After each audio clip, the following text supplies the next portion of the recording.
Test, test, test. All right. Got a new microphone. I don't know what to call it. Mixer or something. I wanted to make sure it worked before we got on stream. It looks pretty good. Mr. Money Mike Madness, what's going on, my friend? Moose, how are ya? Beast, what's going on? JC, Red Sox fan. Guy, Brendan, Austin, Scott, Chris, Karan. Hey, New Hampshire, what up, 603? Signs of the Pastime. Titan, John again. Spencer, SMV, John. Wait, did I already say hi to John? Maybe I did. I did say hi to John. Deacon, what's going on? Oscar, what's up? Brian, how you doing? Dallas Sound Guy, how you doing? I'm going to turn this down a little bit. There we go. Robbie, my man, how are you? Bacon from Maryland's here. Shooting smoke, what's up? Jacob from Boston, Mass. Love it. What up, Joe D? He's back again, folks. Dad, Mad is here. Man, we got a lot to say hello to today. Turn up. Okay. I'm trying to find the right setting here. How about this? A little bit better? What are we thinking?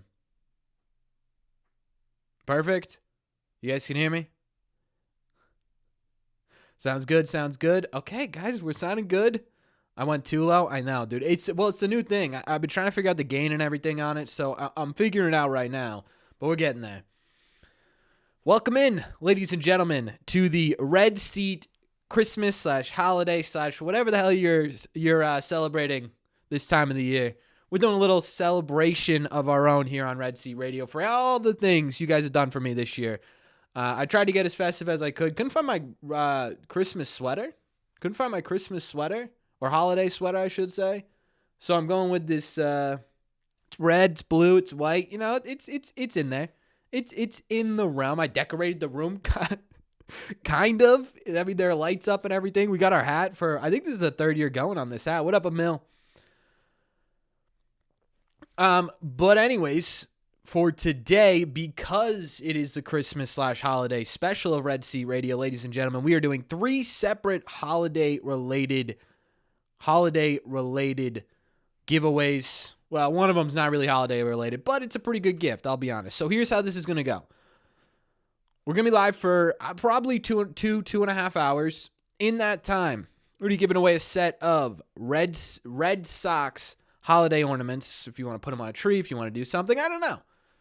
We're going to give away a Red Sox Christmas / holiday sweater. That thing is gorgeous, I'll tell you what. And the big giveaway of the night, folks, you ready? The big giveaway of the night, folks.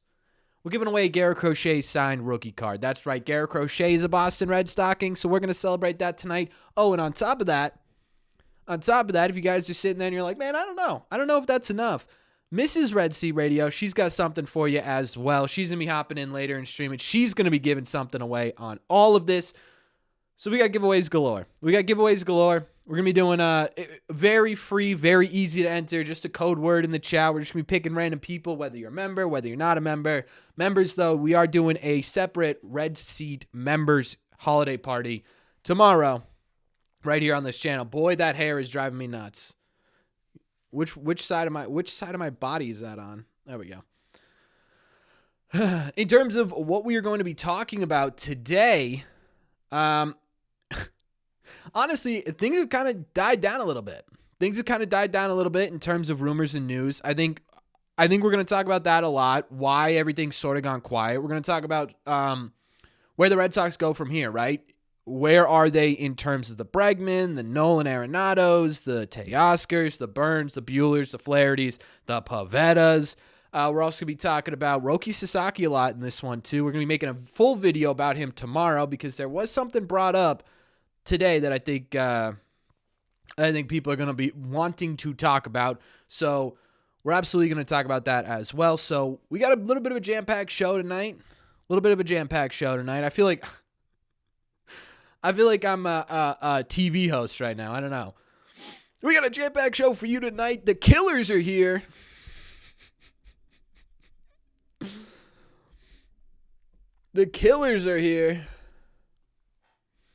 I am your host. and you're watching Red Seat Saturday night on a Wednesday. What's up, Adam? Happy Christmas, Merry Christmas, holidays, whatever to you as well. What up, Shane? Lawson, how you doing? Let's be honest, Roki's going to the Dodgers. We'll see. We'll see. I'm going to keep the door open. I'm not super optimistic about it. I think that's ultimately where he ends up, but we're going to keep the door open.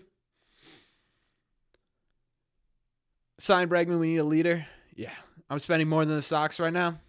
I am spending more than the Red Sox right now. Roki to the Padres. Honestly, I could see him going there too.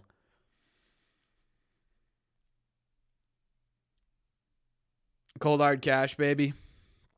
Merry Corbin. What up, London? All right.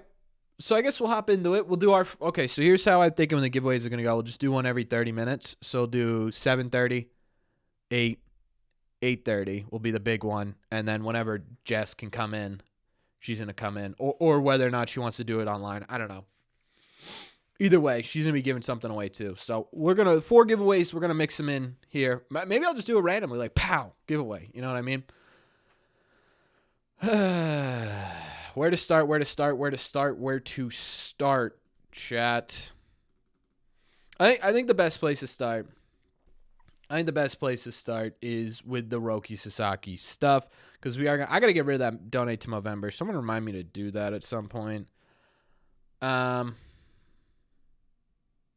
the lights blocking the door? They sure are. I'm probably gonna have to get up. I am wearing Christmas PJs, so you guys are gonna have to deal with me with that. $5 super chat from our moderator, one of our lovely moderators, Mr. Prodigy. Can we get some likes on that in the chat, please? He says, Merry Christmas, Corbin. Hope we get Burnes on Christmas Day. Also, thoughts on us still being in on Arenado?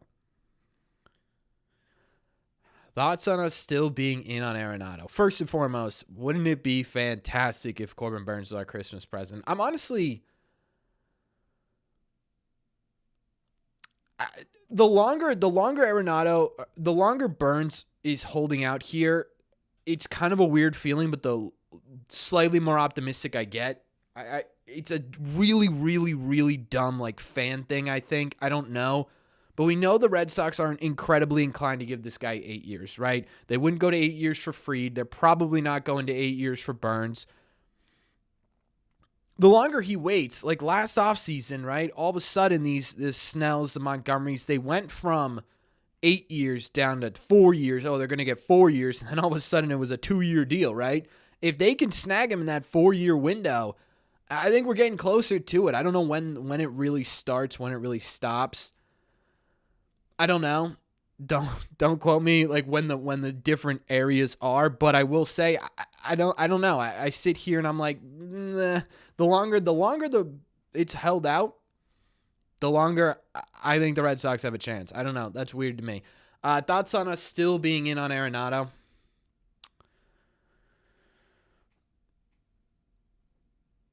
Chris, welcome to the standing room. Thank you so much. Here's the claps for Chris in the chat. I sit there, and we've talked about these bats so many times, right? Because there's only a certain amount of bats that even remotely make sense for the Red Sox. I sit here, and none of them are perfect, right? None of them are perfect fits. You could sit there and say there's one you prefer over the others, but even the ones you prefer, there's going to be issues with, right? I sit here and with Arenado, it's like, okay, he's towards the back end of his career, yes, but he would immediately improve your defense on the left-hand side. It would immediately give you a solid right-hand bat. It's not going to be anything crazy, but it will be a solid right-hand bat. Here's where I'm at. I think I want the Red Sox to just pick a lane and go and do something, right? Just giving away a wedding invitation.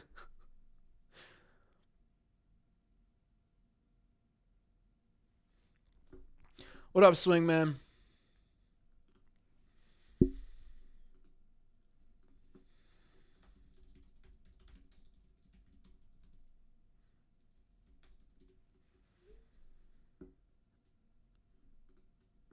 Burnes says the offer he wants, just not the teams. I don't know.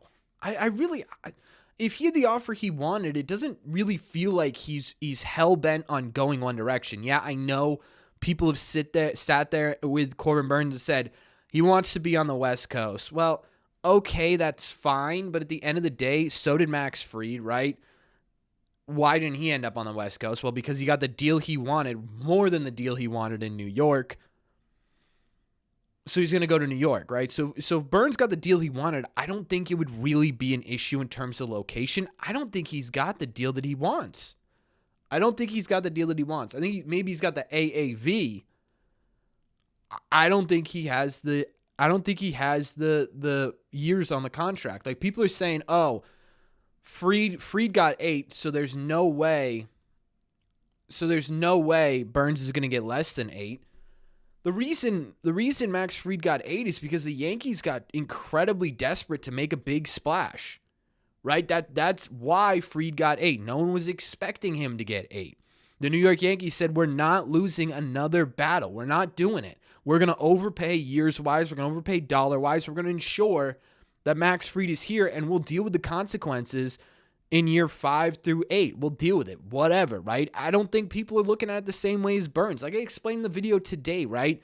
You sit there and you go, well, why don't the Red Sox go out there and give him 10 years? What did someone put in the chat? Yeah, 10 years, $370 million, right? The reason they're not going to do that is because if no one else is offering, right? We look at okay, who are the players in on the Corbin Burnes thing? It's the Orioles, right? We know that the GM or the CBO or whatever the hell he is over there doesn't want to spend money regardless of what ownership is telling him, because ownership is telling him, hey, okay, Mike, $2 super chat. He's being generous. He's going to give something away tonight. That is fantastic. Giving away a book, a Red Sox book. Let's do it. Can we get some likes on that for the generosity from Mike, both to you as chat members and to me with the donation? I really appreciate that, Mike. Yeah, send me the pictures over Twitter so I can put them on the screen. Where was I with the Burnes stuff? Oh, right. So you take a look at it. You say, okay, the Orioles ownership wants to spend. The GM doesn't. I don't know where that ends up. The Giants, their beat reporters are saying, look, we think Burnes is going to get too pricey. The Blue Jays, for some reason, no one wants to go to the Blue Jays. No one wants to go to the Blue Jays. I don't know if it's living in Canada. I don't know what it was. Right? I don't know what it was, but no one wants to go to Canada for some reason. So you sit there and you say, well, okay, how could the offers be at 8 or 9 years with all these sort of players in this game? All these sort of players in this game that just simply aren't playing, right? So for the Red Sox, it's like, well, why don't we just sit here at 5 or 6 years and wait for him to come down to us? It's a game, right? It's a game. I don't know. I think the Red Sox are sitting there trying to play the game, and we'll see if it works. It's a risky move, right? The Yankees went the opposite direction. They went risky in the other way. They said, look, we're competing. We are not losing because of Arenado or because of Soto. We're getting our guy, and they went risky the other way. Anthony with a gifted membership to Fenway. Thank you so much. Red Sox acquiring pitcher and ace Luis Castillo in a one-on-one deal. Yeah. That'd be interesting, huh? It's Canadian politics, and taxes. Look, dude, I don't know anything about Canadian politics. I don't get into politics here, right? I don't get into politics here. Maybe it's the taxes. I don't know. But again, the more you sit there and the more you think about, okay, what would be holding up Max or Corbin Burnes from signing? Mike, send it in Twitter, because I have Twitter pulled up on my desktop so I could show it to the stream. Right? What would be preventing him from signing? It has to be the years. I would assume the dollar are lined up. They have to be. $1.99 super chat from Robert. His first super chat in the chat. Thank you so much, Robert. Can we get some likes on that message? Man, I really appreciate that. Thank you so much. Yeah, and I think that's another thing. We at the end of the day, it's money that's gonna matter, right? It's money that's gonna matter. We heard the same thing with Soto, where hey, he's looking at minor league systems, right? He wants to know what the future of this team is going to look like. He's going for the most money, but we just heard Burnes is doing the same thing. We heard that Burnes is asking teams about what their minor league system's looking like. He wants to know, hey, 4 or 5 years down the line, this is where we're going to be? Or is this a path that you're going to go down? Or what's going to happen, right? Say they get Walker, would you say there's no chance of landing Corbin at that point? Yeah. If they go for Walker Buehler, they're not getting Corbin Burnes. I think that's pretty fair to say. So I don't know.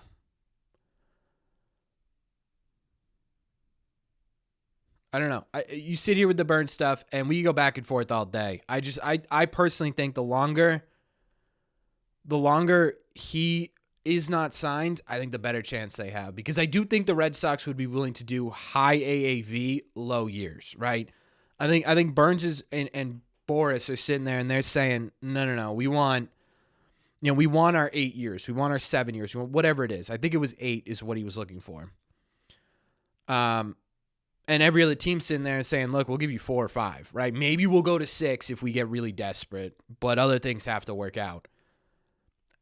I could see the Red Sox doing that way more than I could see the Red Sox shelling out 8 years. I think that's undoubtedly something the Red Sox would be willing to do. Maybe it's something where they do give him 8 years, but there's a team option after 4, or maybe there's oh my God, what are they called?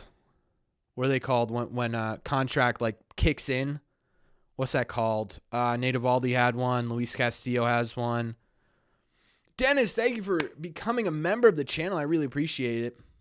What am I talking about, chat? What am I talking about? I can't be the only one who doesn't know this. Clause? No.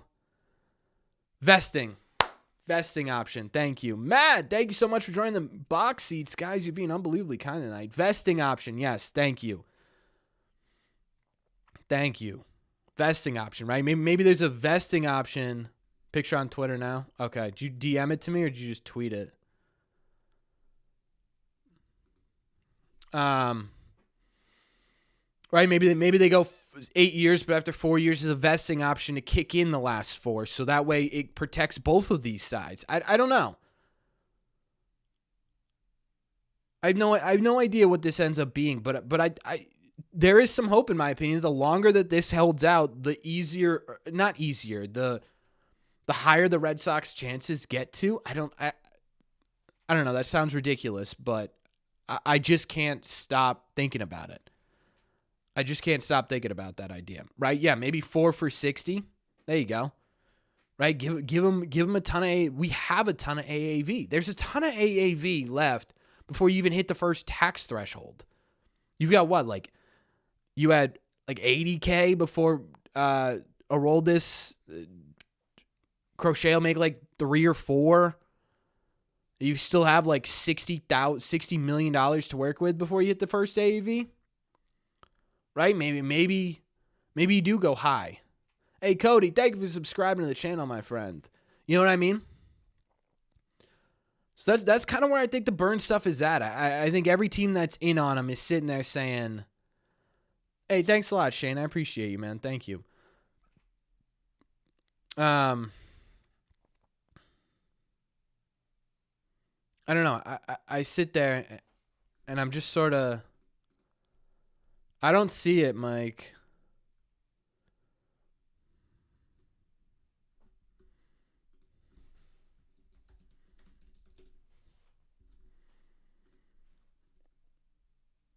I don't know. 1 year, $1 billion, maybe. How should I feel about the return for Crochet? The return's pretty good, man. You're probably going to get a everyday, bare minimum everyday hit forward catcher. Braden Montgomery, I think, is the real star of that return. That could be a 5-tool superstar. Genuinely could be. Mydroth is an on-base machine. He's going to be a good guy in your lineup to have. Wickelman's got fantastic stuff. He just hasn't really been able to put it together. So you're getting a great package, in my opinion.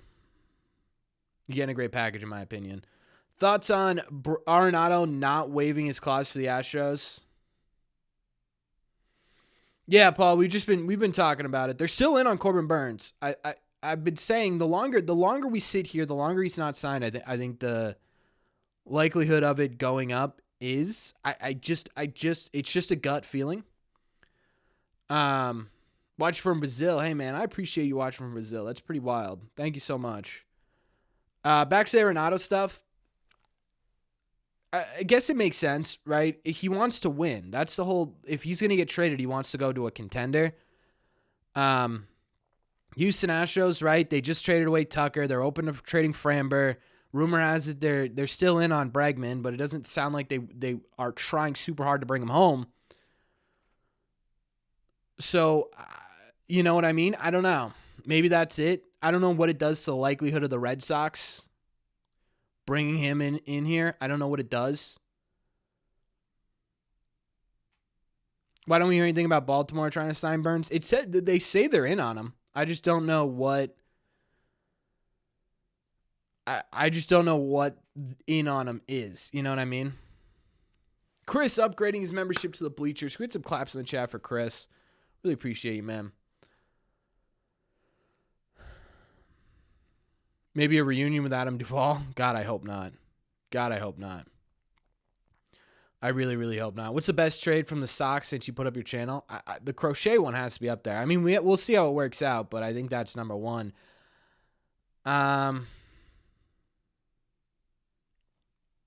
Outside of the Crochet trade, the Chris Sale one, that was a big one. Tyler O'Neill was a big one. Really, I didn't have too many big ones before that.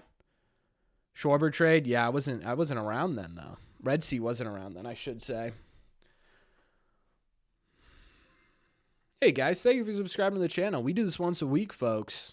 Is the Red Sox still in on Teoscar Hernandez? The Red Sox is still in on Teoscar Hernandez. It doesn't really sound like Teoscar wants to come here, for being honest. It kind of just sounds like Teoscar is like, okay, it's the Dodgers. I want the Dodgers to come back. I want to come back to the Dodgers. The Blue Jays are a second, apparently, according to whatever source that was. And then sort of behind them are the Red Sox. From everything analyst-wise we've seen, it feels like it feels like Teoscar's sort of a distant hope. I don't know. We'll see with Teoscar. Again, I think everyone left on the market, it's, okay, what's the price going to come down to, right? Which sucks. It sucks to sit here as a Red Sox fan and say, what's the price going to come down to? Because ideally, we wanted them to act like the Yankees, right? They get burned on Soto. They go out there. They overpay for Max Fried, whatever. You still get a dog in your rotation. They go and they trade for Devin Williams, dog in the bullpen, and they go and trade for Cody Bellinger, who, by the way, I'm not all that concerned with Cody Bellinger going to the Yankees. I don't know about you guys, but I'm not all that concerned with it. But still, the Yankees did stuff, right? The Red Sox, they got Crochet, and that's fantastic, but, they went into the offseason saying, we want 2 starters, we want a bat, we want bullpen help, and we want to make this team a division contender. I think the difference is the Red Sox can kind of afford to wait. I know that sounds crazy to say, but you miss on Fried, you miss on Soto, you miss on Snell. Now what's left in the market is sort of a standstill, right? Every one of these guys, we talked about in today's video, there's questions with all of these guys. Is Burnes worth 8 years? Is Teoscar worth 3 years? I know it sounds crazy, but after year 1, you're probably talking about a full-time DH. That doesn't make a whole lot of sense for the Red Sox right now unless you move Massa, and apparently moving Massa is a really difficult issue to do. Plus, you got to remember, like Joe's saying, I think one of the biggest things we have to remember is it feels like the offseason's already lost. It does, right? It feels like the offseason's lost, even with the Garrett Crochet trade, because it just feels like the Red Sox didn't do enough. There's still 2 months. Spring training doesn't kick off for another 2 months. There's so much time. There's so much time. So it's just about patience. I don't know. Right? It's about patience, and Red Sox fans, they don't want patience right now, and I understand that. And I understand that. We shouldn't be patient. We've been patient, like Craig has said 3 times this offseason. Red Sox fans have been patient long enough. Yeah, we have, right? Yes, we have.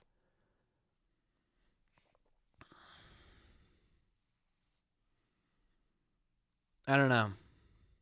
I would prioritize pitching, another top-end starter and a closer. A bat is good, but if we don't, we'll still have a top 5 AL lineup.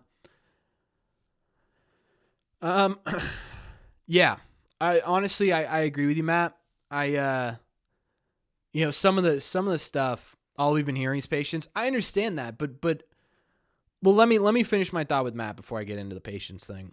Yeah, even if they don't end up with a bat, which I do think they will end up with a bat, even if they don't, you've got the problem with not getting a bat is you're relying on Christian Campbell, excuse me, Christian Campbell and Roman Anthony to come up at some point, or even make the opening day roster and be an immediate impact player. And when I mean impact, I mean rookie of the year contender. And they're more than capable of doing that. They're like Baseball Savants, done by someone who only does minor league, came out. It's fantastic, right? They could be impact players when they get up here, but contending teams don't rely on rookies to push them into the playoffs, right? Contending teams have these rookies come in and help them for sure, but they don't rely on them to do that. And I think that's sort of the risk you're taking if you don't go and get a bat. Does that make sense? So yes, pitching should be a priority, but I do think if the Red Sox are legitimately serious about coming in here and competing for a division, a bat isn't a bad idea either. So I think there's 2 sides of this. I think Breslow could convince Sasaki. He played with Koji and Tozawa. Convince, interesting. It sounds like they're putting a legit pitch together. We'll see. We'll see, right? I don't know. It feels like Sasaki's destined to be on the West Coast, whether it's the Padres or the Dodgers. But hey, you never know, right? Do you see us trading for Christian Vasquez or signing Yasmani Grandal? I don't see a trade for Vasquez. I could see Yasmani maybe. The problem with Yasmani is he's just so old. Like, he can't play a full season anymore. And I understand that. What up, Hayden? I understand that you don't really need him to play a full season, but you would like I think you would like at least someone who you could be comfortable with like 70, 80 games. I don't know if you can do that with Yasmani. I'm just not sure. What up, Arlen? You're sick of this? Sick of what? Waiting? Yeah. I mean, we all are, right? We're sick of waiting. I don't follow the farm system too much, so I was wondering if you thought we possibly have a superstar in our farm. Yeah, we possibly have a couple superstars, I think. Yeah, Joe, I think that's a very, very good point, too. Very, very good point. Castillo and Garver from Seattle. I don't hate it. Trade Willier for Jared Jones. You're going to need a lot more than Willier to get Jared Jones, if we're being honest. Robert Shaw, another $1.99 super chat. Can we get some claps in the chat for Robert? That's his second super chat of the day. Really appreciate that, Robert. Thank you so much. Castillo plus Randy. To me, the Castillo plus Randy trade doesn't make a lot of sense. The Mariners are starved for offense. Why would they get rid of their third or fourth best offensive player? You know what I mean? Do I see us moving off of Cedon? I just don't think he has a ton of value on the open market right now, which is interesting. I don't think he's got a ton. Who's considered the best catcher in the Red Sox minor league system? Probably highest ceiling right now is probably Johan Fran, right? Johan Fran Garcia. They just got that guy over from the Yankees, Narvaez, Carlos Narvaez. He's a great defensive catcher. I don't know what Hey, thanks a lot, Steven. I appreciate you following me over there. I don't know what his ceiling looks like at the plate in terms of what he could be. Brooks Brandon, yeah, it's a guy's up there. Best man at Mikey Romero's wedding. Narvaez is trade bait for Seattle. I'd be pretty surprised, man. The Red Sox need defensive catching. I don't know if they get rid of them. Maybe. I don't know. A lot of things the Mariners do don't make sense. Well, that's a good point. All right, it is officially 7:31. This is our holiday special. Let's get a giveaway going, folks. Let's see. First item on the docket. Well, let's first do our $5.99, $5 super chat from CH. I appreciate that, CH. Put some likes on that, please. This blows. McDonald's of Major League Baseball is making bold moves. I assume you're talking about the Yankees. While the Red Sox front office is having a, well, you guys can read the rest of that. Like I talked about, man, the problem with MLB offseason is it feels like during those winter meetings when there are a lot of moves going on, the offseason's over, right? Oh my God, the Red Sox only got Crochet, which, by the way, saying they only got Crochet is wild. Crochet could very well be a Cy Young candidate this year, should be a Cy Young candidate this year. But if it feels like the Red Sox lost the offseason already, right? But you have to remember, CH, there is 2 months before spring training, right? They have all of February, they have all of December, they have all of January, they have most of February to go before that, right? So it's just about waiting it out. What's left on the market, the Red Sox? If you're sitting here and you're saying, man, this blows, right? But then you come into spring training and they've got Burnes and Teoscar, or even Buehler and Santander. I think you feel like they're in a much better place. I think to me it's just about waiting it out, and that's gonna suck. That's gonna suck just sitting here waiting. I agree, Richard. Yeah, it's not just the Red Sox who are dragging their feet, right? But it's because the Yankees aren't that everyone's like, oh my God, the Red Sox are failing. Everyone becoming a member tonight. Can we get some claps in the chat? Oh my God, what's going on with you guys? All right, I appreciate it, but man, too much. Let's get our giveaways in here. Let's get our first giveaway of the night, huh? Let's get our first giveaway of the night. Let me just pull it up so you guys can see it. Here it is. It is a Red Sox ornament set. Red Sox ornament set. Going to be given away to one lucky customer tonight. One lucky customer tonight. Here's what we're going to do.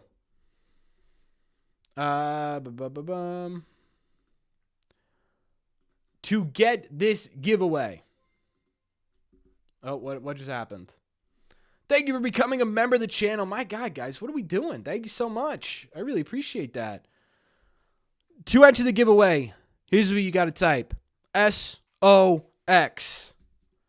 SOX. I appreciate that, CH. Thank you so much. Paying for our house.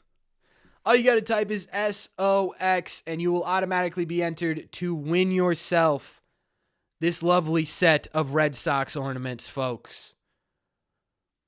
This lovely, lovely set of Red Sox ornaments. You only got to type it once.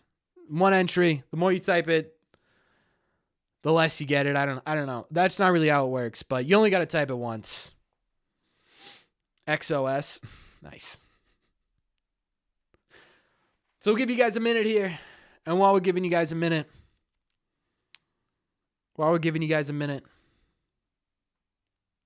waiting sucks. We are primed for some major improvements. We are still young and our rebuild is over. I agree, yeah. I agree. I think there's legitimate time.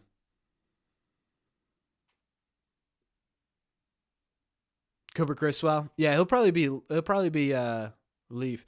Lawson to the members only standing room. Thank you so much. Yeah, guys, if members only tomorrow night, we're going to be giving away some more items over there.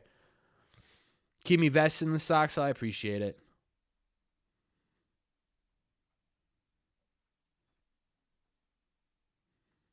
Get a birthday gift. Well, first of all, happy early birthday, Ryan. Thank you so much for spending your birthday eve with us. All right, are we ready to roll this thing or what? Ladies and gentlemen, to win the Red Sox set of ornaments, we got Jeff. Jeff, congratulations. I don't have anything else but Jeff. I need a message in the chat. Jeff, are you here? Are you here, Jeff?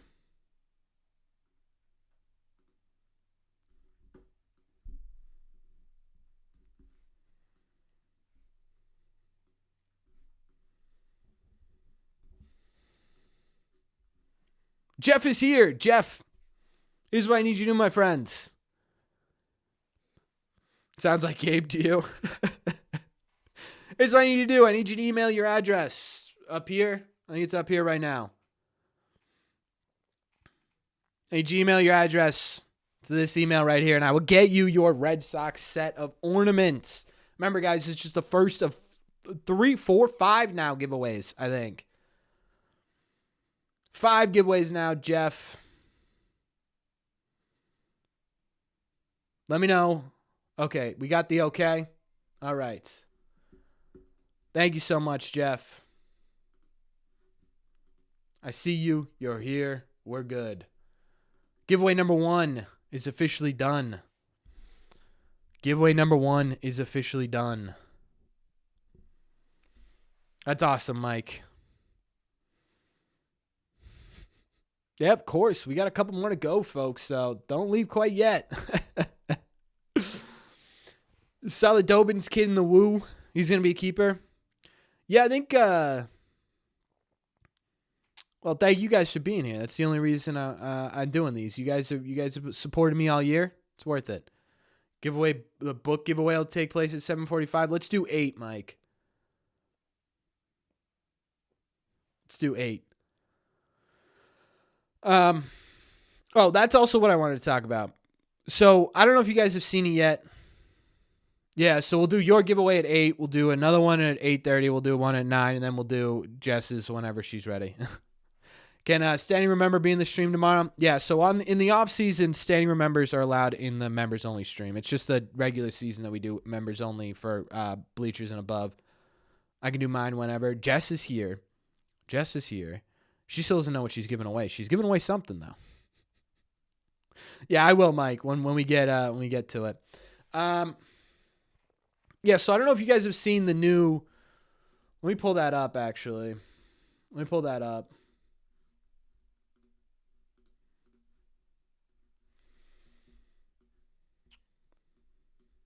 Let me show you guys what I'm talking about. So Sox Prospects put up their new...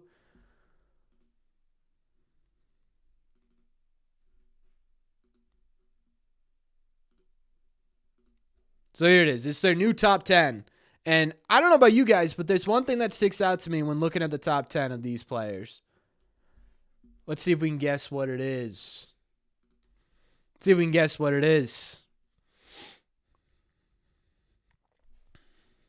Saw it on X? Ah, that's cheating. I think Prodigy saw it on X too. But yeah, it's the pitching, right? That was our big thing for a while. Hey, where are the top pitching? Where's the top pitching, right? Where's it gone? Well, hey, look at this, right? Paredes is at 4.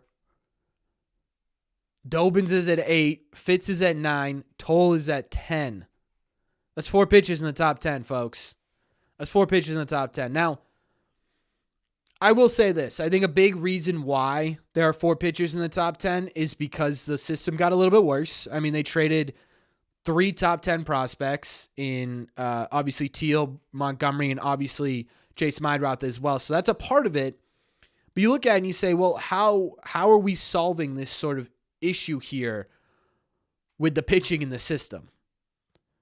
Well, you look at it and you say, okay, Toll was someone brought in by Breslow. Fitz was someone brought in by Breslow. Dobbins had a breakout with Breslow. And remember, we talked to him before the Breslow year. We talked to him, and he was like, yeah, things are changing. Things are changing around Red Sox pitching, and I'm really excited for it. Guess what? It worked out incredibly, right? So you sit here, and you're like, man, when are we going to get these impact starters that are going to be pipeline guys, that are going to be from the Red Sox system? How much longer are we going to sit here day in and day out and say, are we going to have to spend and lose all these contracts with these big pitchers? Well, no, not if this continues to be the trend. I don't know what it ultimately looks like after, the season's done and Franklin Arias has a full season, Cespedes has a full season, right? Are these pitchers still going to be up here? I don't know, but this is a really, really fantastic group.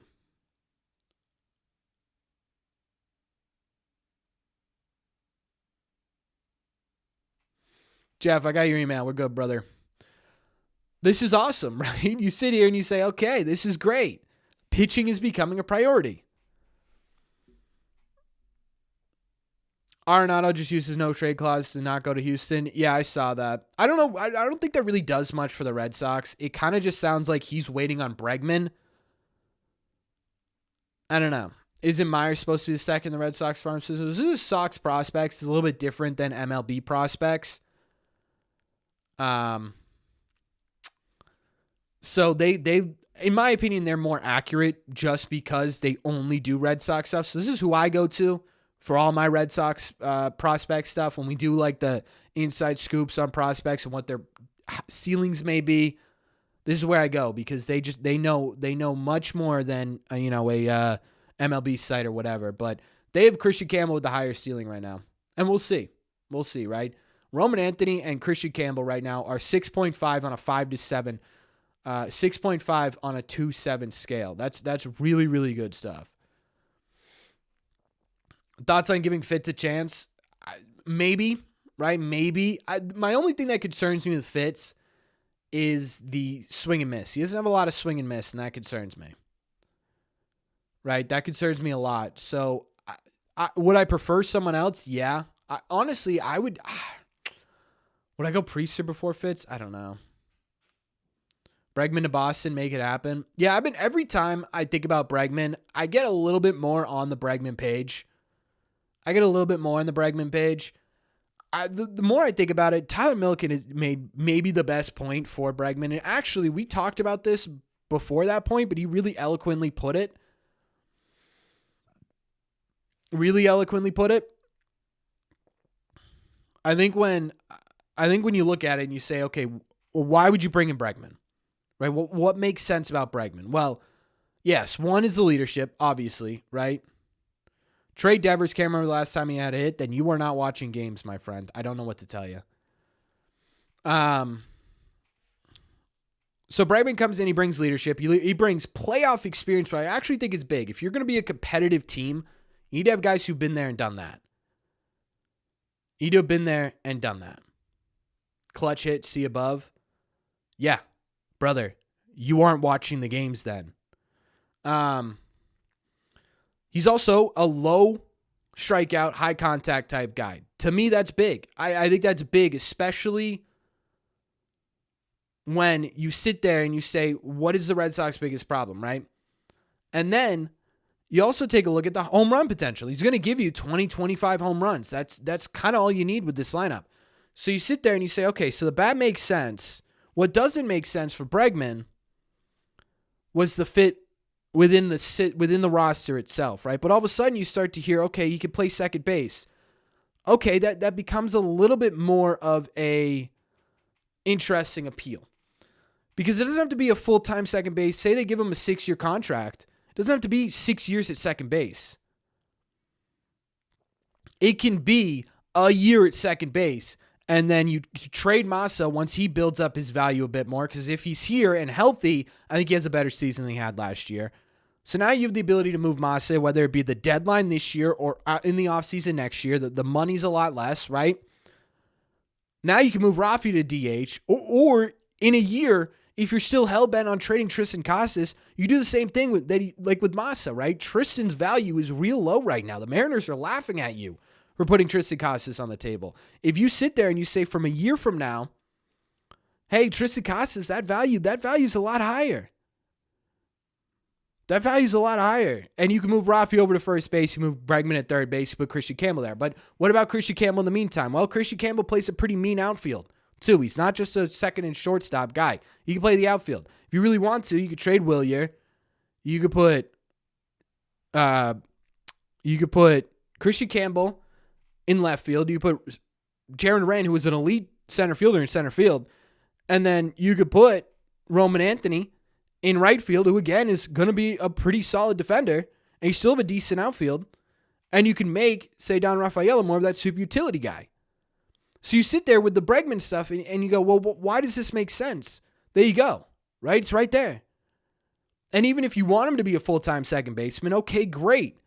Right? Now you could mix and match with the other players on this team. What happens to Von Grissom? Honestly, I don't know where he fits into this equation. But you sit there with all this and you say, there's a lot of reasons for Bregman. So the more I think about it, the more I like Alex Bregman and the Red Sox on a 6-year deal. Now, again, he's looking for an 8-year deal. He's looking for a 7-year deal. I don't like that. If you get him 5 or 6 years, you give him, what's he getting right now? 26 from the Houston Astros. Let's say you give him 29 for 6 years. He comes to the Red Sox. Good. I like it. I like it. 8 years is too much. I agree.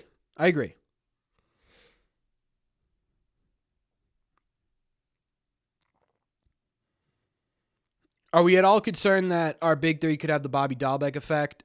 Lane, that's a concern you could have with any prospect. You can sit there with any guy and be like, man, this dude may not make it in the big leagues. And you know what? Odds are probably some of these guys won't, or maybe one of these guys won't, or maybe all 3 of these guys are busts. It's just part of the not knowing, right? It's just part of the not knowing. Yeah, I don't think Crawford was a bum. He was solid. He just gave up too many home runs.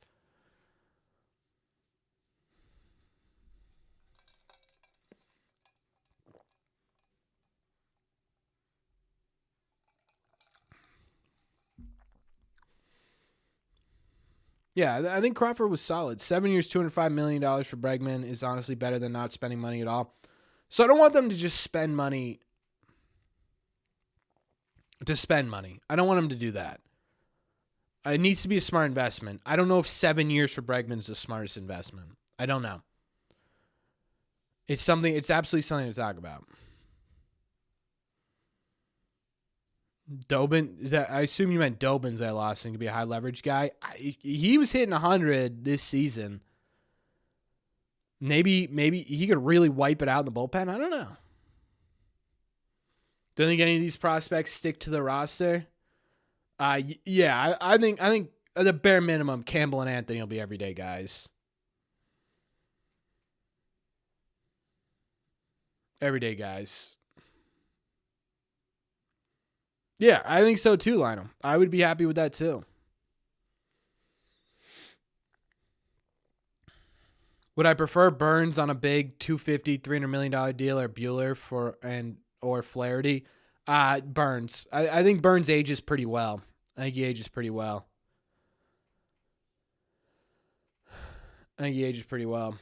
I would take Burnes over it. What do I think Pirelli's will be? Pirelli's has the potential to be a legitimate ace. That's going to be a top 100 guy when he comes back, for sure. Problem is he's just not healthy, right? Where does say Don fit in the mix? I don't know, right? It depends on whether or not they're comfortable with the bat.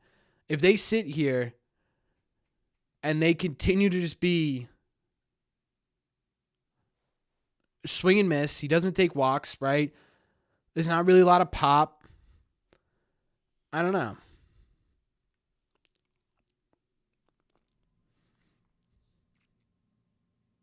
I have a ton of ads. Why do I have so many ads?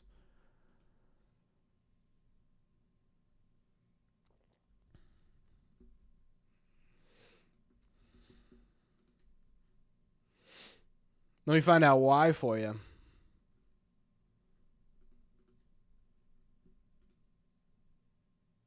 No, it's the same ads. YouTube is picking. I don't know.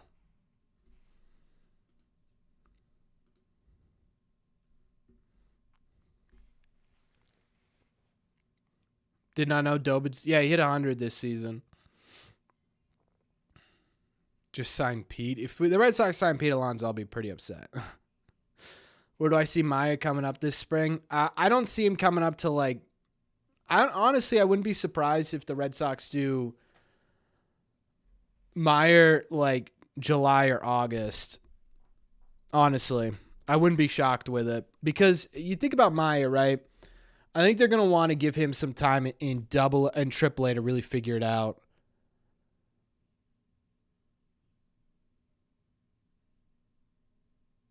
September is a possibility. Yeah, I think there's gonna be a little bit of a wait on Marcelo.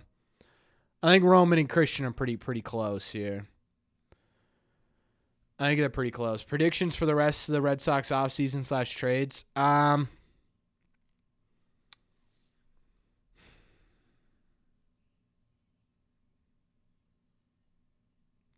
What do I think the Red Sox do? I'm gonna go optimistic. I'm gonna go optimistic for you, VK. Here's my optimistic take. I think the Red Sox signed Corbin Burnes to a 5-year, $180 million deal. I think they then sign Bregman to a 6-year,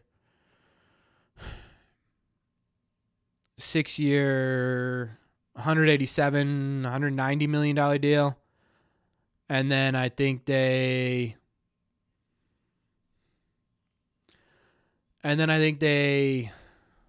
trade one of Sogard, Hamilton, Grissom for a bullpen piece. What's up, Michael? Yeah, we mostly make trades or signings. I think the Red Sox are going to be a bit cautious with the trades going forward. They should be, at least, right? You don't want to totally decimate the farm system. And I know it sounds ridiculous, but you already traded 2 of your top 5 guys, 3 of your top 10 guys. You need some leverage going into next year and the year before that. Right? So I don't know if we see a ton of big... If we do see a ton of trades, I think it'll be from the Major League roster. We'll see. I think, obviously, Willier, Massa, those guys I just mentioned, I think those are the guys that really stand out in terms of trade candidacy.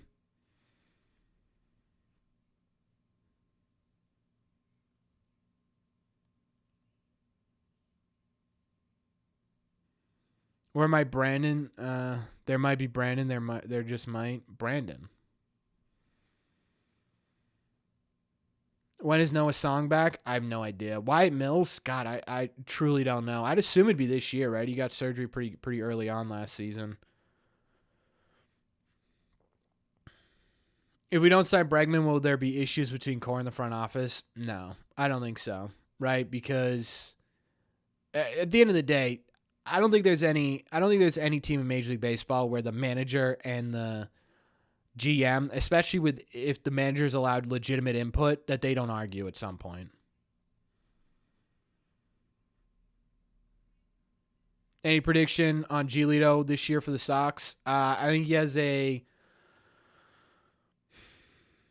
4.01 ERA, and he makes 30 starts. Any updates on Teoscar? Not a lot, man. Not a lot. We've hit that sort of. So it's sort of like the MLB offseason goes like this, right? Starts here. Winter meetings. For like a couple of weeks into January, and then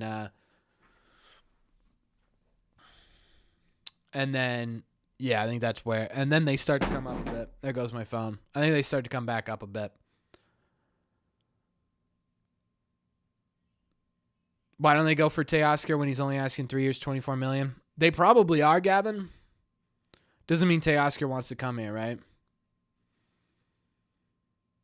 Do I think Bernie makes the team? You got Justin Wilson, who I think the Red Sox are high on. You got to roll this Chapman, obviously. I think it's going to be a battle for him to make it. I'm excited to see what Brandon Neely can do. Yeah, that's another guy to pay attention to. What's taking so long for Burnes? We're gonna do this. We're gonna do this again, right? I think we're gonna do this a couple of times this stream for those of you who've been here the whole time. But in my opinion, Suave, Burnes is sitting there. He's saying, "I want 8 years." Right? Every team in Major League Baseball that's in on him, i.e., the Red Sox, the Orioles, the Blue Jays, the Giants, they're all sitting there saying, "We'll give you 5." Right, so they're sort of at a, okay, fine, I won't sign. And all the teams are like, okay, fine, we won't sign you, right? They're hoping that someone gets desperate. Every other team is hoping that he comes down, and they're just going to stay there until one of them budges, basically. Yeah, basically, Gavin.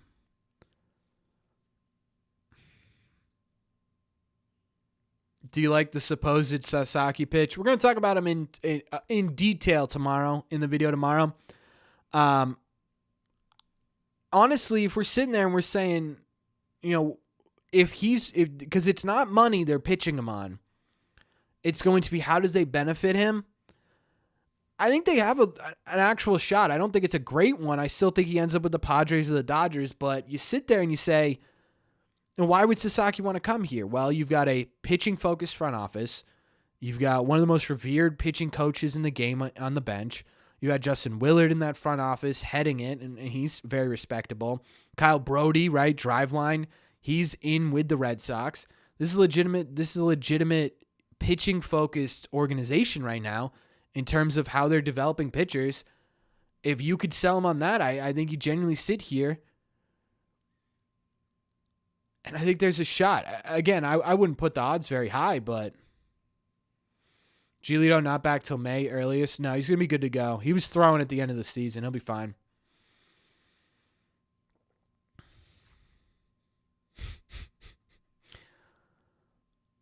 Yeah, I'm not going to be able to save you on that one, Picardus.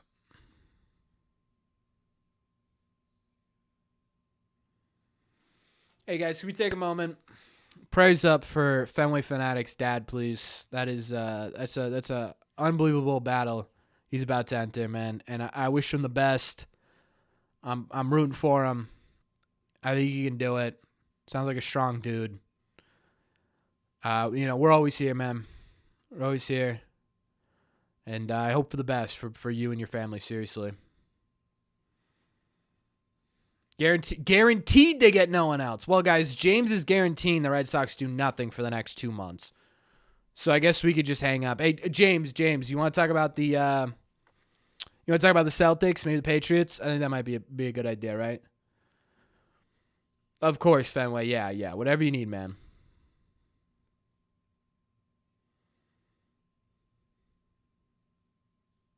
What do I think of what? Sasaki seems to be hounded by press in Japan, may prefer Boston for a slightly smaller media market. Henry seconds the motion. Good to see you, Eric. Maybe it's a slightly smaller media market, Jack. Maybe it's not, right? Maybe it's not. I don't really know what the media market looks like. I haven't spent $1 yet. Guys, don't forget about Aroldis Chapman. That was an $11 million deal. What do you think of Cody Bellinger going to the Yankees? I honestly don't really care about Cody Bellinger going to the Yankees. It doesn't scare me all that much. It's my ideal finish for the Red Sox offseason. Corbin Burnes, Bregman, or Teoscar. One of the two.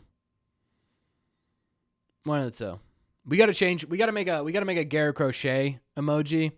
I'm thinking because Lou Merloni has really coined the term pig, we're going to make a pig emoji. Verdugo 2.0. Yeah, I'd agree. He's going to look young. Cody Bellinger's going to look really young. I need Jared Jones. I don't know if the Red Sox go to the asking price for Jared Jones, to be honest with you. Yeah, Xavier, you said they said nothing. How can I share a photo in here, Corbin, that I saw on X? You can't. No links allowed, sorry. What about Arenado at third, Bregman at second, and Rafi at DH? I think that's too much. Does that feel weird? Too much? Would I trade Casas and Roman Anthony for Tatis? Honestly, yeah, probably. I know that's crazy. Okay, Mike, it is your time. Giveaway time for Mike. This is the book he's given away, 162-0, the greatest wins.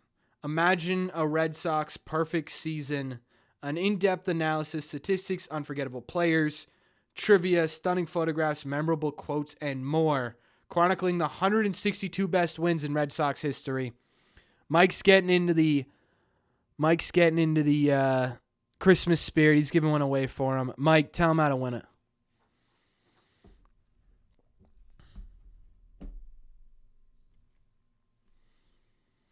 Sick book. There we go. Some nice stuff, Mike. Some nice stuff, Mike.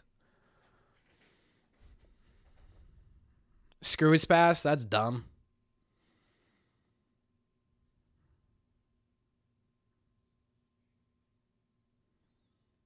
Where'd Bregman play if he signs? Sounds like second base. I don't think it'd be second base for long, but... And be called Pig? I don't know, dude. Pig sounds like a really, really good way of putting it. All right, Mike says, in order to win said 162-game book, you got to guess a player who played with the Red Sox. Boy, that feels like a really difficult one. Can you give him a year, Mike, maybe?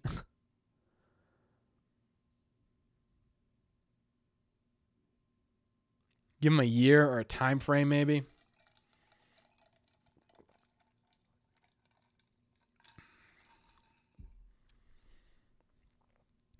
That's too many bats, Kool-Aid. You don't need that many bats. See, yeah, we're getting way too many. Thanks, Eric. I asked this last year about starting pitching, and I said Tariq. Who is the right hand? I did say Tariq, man. That would have been awesome. Shout out Mike for that one. Who's the right hand bat no one's thinking about that the Red Sox could sign? Dude, I still think Santander makes some sense for the Red Sox. People don't like it. People don't want him because he's got the low average. Also, I see people complaining that he's not a righty. He's a switch hitter. I don't understand what the problem is when he's left versus right and right versus left. People are bent out of shape by that. I have no idea why. I think it's Santander. People are complaining about Tyler O'Neill too, and they didn't want him to leave this year. So that's who I would go with.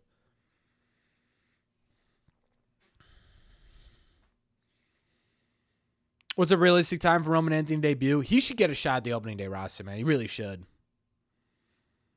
Santander, not a great fielder. Yeah, neither is Teoscar, right? Neither is Teoscar. So you sit there and you're like, okay, well, everyone wants Teoscar, but is okay ignoring the defensive abilities and the fact that he's not as good from the right. He's about the same, actually. He's about the same OPS. He hits about the same amount of home runs per bat. It's not exactly true. He just has less appearances from the right-hand side because most of the league is a lefty, is a right-handed pitcher. So he's going to be hitting from the left-hand side more often. His statistics are eerily similar, actually.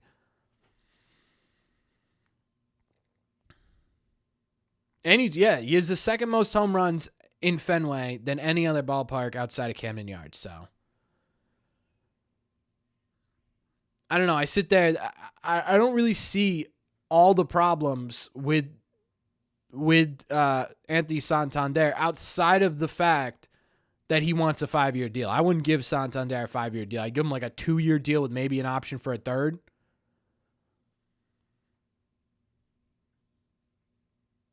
Mike, can we get a time frame? Like I don't know, like a series of years maybe?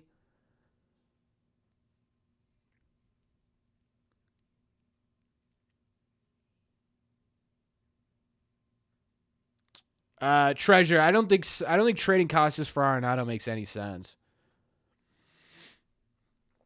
Willier and Priester for Yandy and Fairbanks.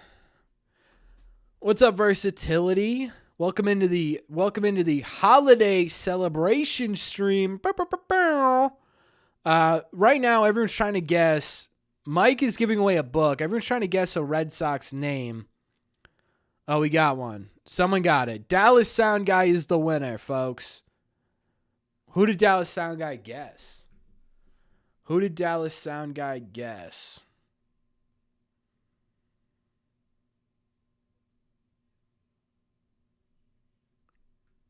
No one else guessed Carly Shremsky. Hamilton would have been my guess, too. I really want this to show. Maybe we do this forward like this. No. We do straight back. Oh, there we go.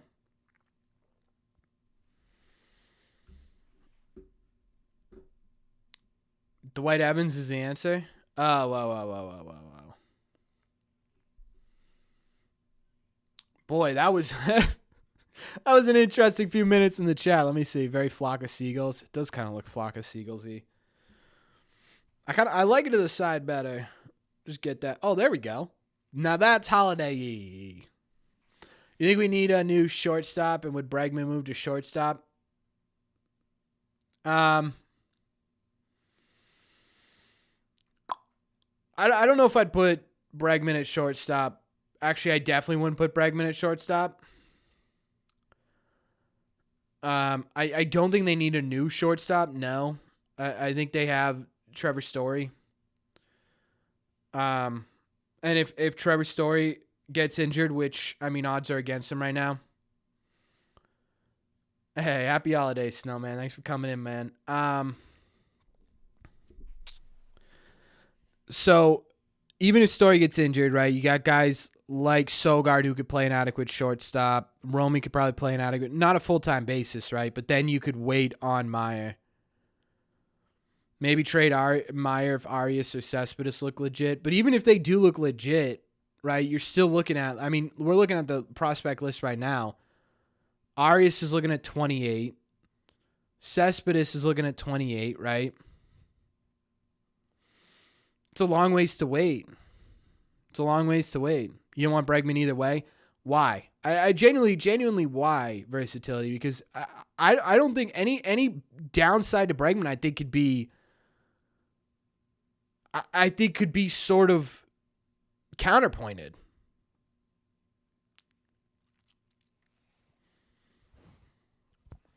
What's up, Wes? Possible Sandy Alcantara trade with Miami. I don't think Miami trades him.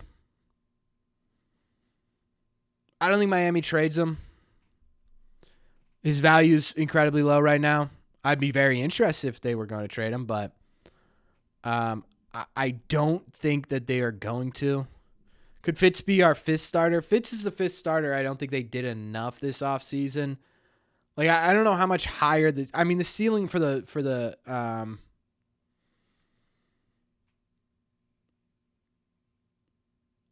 his ceiling for the Burnes is automatically raising the ceiling, right? Oh yeah, sorry. Let me put the. Oh boy, I forget. Is it this? Yeah, it is. Okay, so whoever just won that, Dallas sound guy, if you could email me here.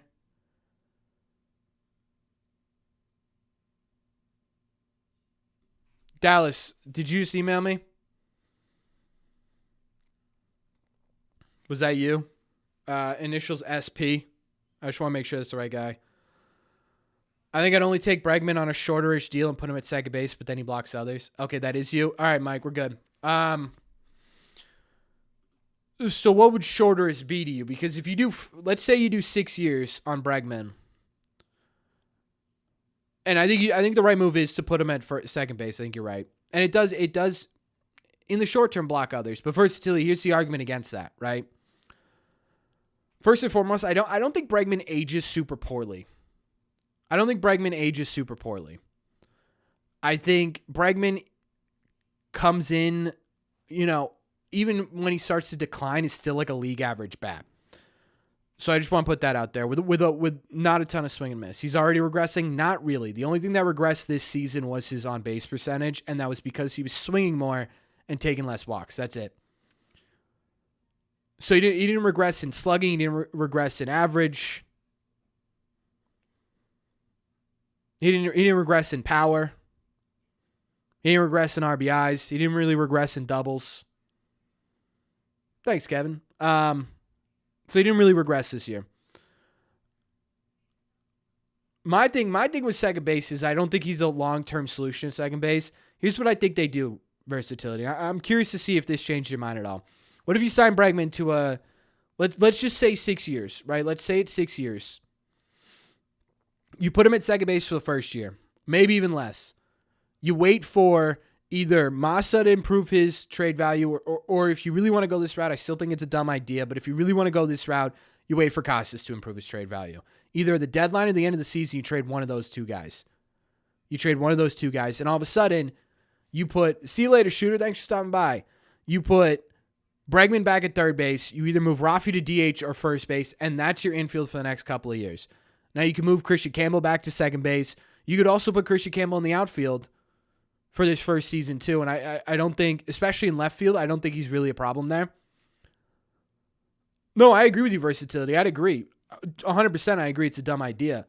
But you sit here, and the Red Sox are very clearly open to trading Casas. I in all honesty, I think they're actively shopping Casas, and I think it's really, really dumb. I think we're going to make a video at some point on this channel in the next week or so about the fact that I'm now expecting Red Sox to trade Tristan. And I still think it's an unbelievably dumb idea. But you hear about it, right? They offered Casas for some Seattle pitcher. It wasn't Luis Castillo, but it was some. 199 super chat from Loss and greets and claps on that. He says, I think Fitz can be our Chase Anderson of 2025. I hope Fitz has a higher ceiling. He kind of gave up early on in the season and wanted to chill in Worcester. Terrible, miserable take. Terrible, miserable take. He didn't give up. He cracked the cartilage in his rib. The doctor said he essentially went through a car crash. What are we talking about here? I mean, genuinely, what are we doing?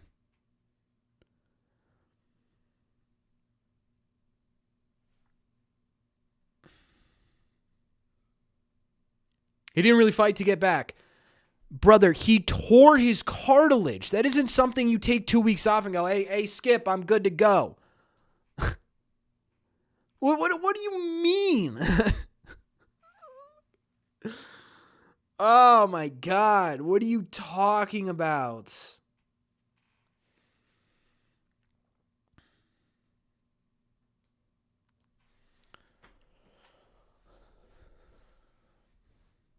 But also, you sit there with Casas, and I think from the Red Sox point of view, here's what they're thinking. They're either thinking, very clearly, they've been sitting there saying, I'd take almost any Seattle starter over Casas. Then I'm sorry, dude. You don't know who Casas could be. That's the only thing. Casas has some maturity issues. Where are these coming from? I genuinely, like, you guys are just making stuff up in your head and saying, yep, this is reality. This is it, folks. I don't know what to tell you. Right? I don't know what are we doing? I just don't get it. I just don't get it. But I think from a Red Sox point of view, and this isn't my point of view. I think it's a dumb idea. I want to put that out there. This is like the Duran stuff earlier in the season, right? Where everyone got mad because I said there's a possibility of him getting traded. Now there's none, and I'm wrong, and great. That's fantastic. But you're looking at it from a Red Sox point of view with Tristan, and you're sitting there and you're saying, okay, there are two possibilities in my mind as to why he's so far being shopped like this. I think it's either they have absolutely no faith that Tristan Casas can get extended, right? They have no faith that that's going to happen. So they're like, okay, let's get value for him. Let's figure this out. Let's go get whatever, and we'll put Rafi at first, which again, I don't like. I need to reiterate that because people are going to think I'm vouching for this. I'm not. The other thing I could see them thinking in their minds is that they aren't convinced that Tristan Casas can play a full season. Right? I think those are two of the two reasons. The two reasons that the Red Sox would consider trading Tristan. Again, I don't like it. You have no solution over at first base. Everyone's saying Rafi can do it. Lou Merlone, who played Major League Baseball, is saying Rafi can do it. I don't think he can do it. I've also never played Major League Baseball, so what do I know, right? You go out, who do you sign? You sign a Christian Walker? He's like 35 years old. You sign a Pete Alonso? He's going to hit a ton of home runs, but he's butt cheeks defensively. There's no answer. Vlad, everyone sits there and they say that's the solution, right? Vlad is the solution. He would be fantastic. One, you'd have to trade for him. So what's that going to take to get Vladimir Guerrero from the Blue Jays? Because that's an interdivisional trade. Whoever you're trading there is going to fight you to the end of time, most likely, right? Two, you guys don't have faith they're going to sign anybody this offseason. What makes you think from that point of view they're going to give Vladimir Guerrero Jr. $400 million?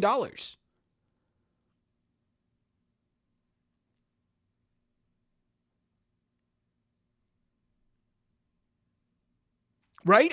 So you sit here and you say, okay, well, either way.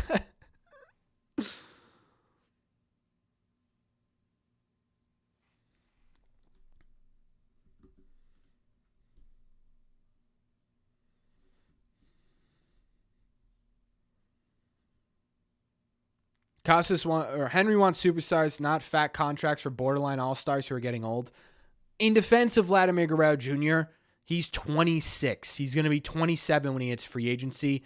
He's both a superstar and he's not old. I think that's tough to see. You see Vladdy on the decline. He's not even in his prime yet. What are we talking about?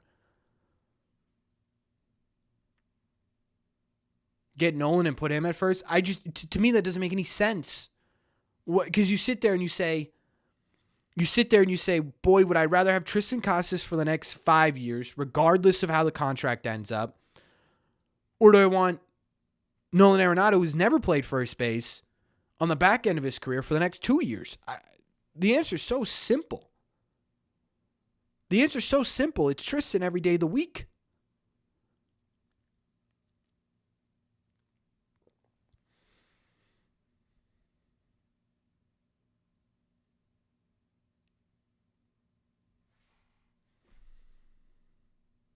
I don't know. What are you going to do with Massa in that situation, baseball? What are you going to do with Massa?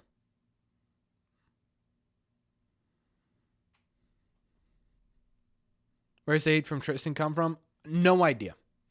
People have hated Tristan since he came up. There's no reason for it. I don't know. The Pirates don't want Tristan. The Pirates just signed Jack, whatever his face is. They have a first baseman. They're looking for outfielders. The Pirates fans are saying they're trying, what's the switch hitter, Brian Reynolds? They're trying him at first base. It's because he's kind of a weird dude. Yeah, I mean, that's the only reason. It's quite literally the only reason.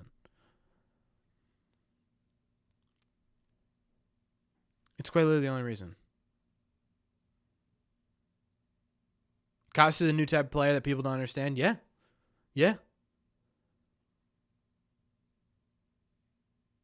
Trust me, there's a reason not to like Casas. Go ahead.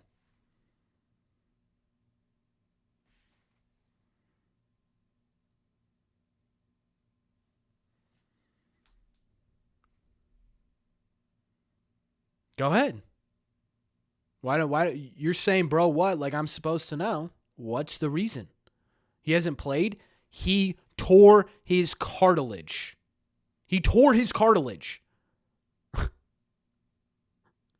Like what we sit here and we're like 60 games a year. He played over 100 games his first year. He played 100. What did he play his first year?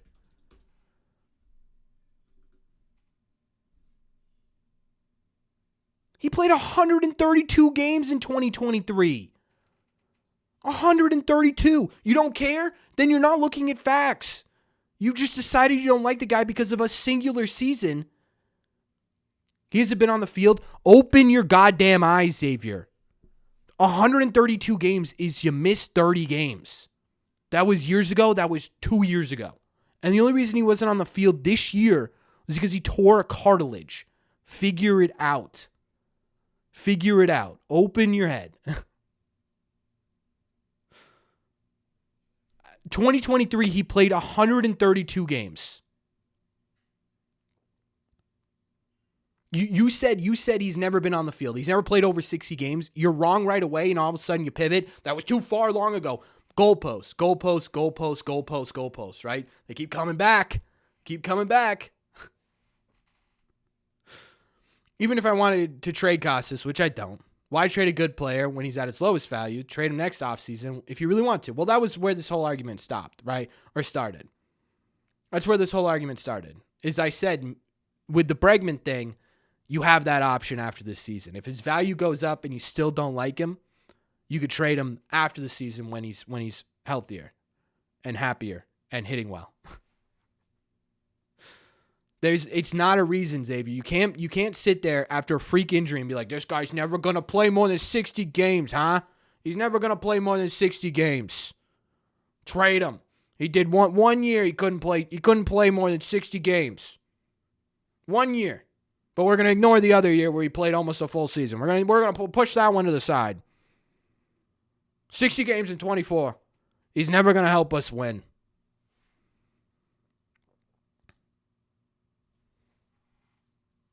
Yeah, I absolutely think he plays 130 this season.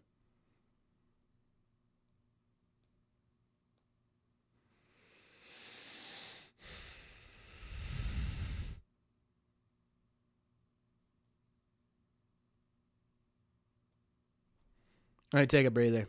It feels like a good time for a giveaway. Still don't think he's built for this market. Why?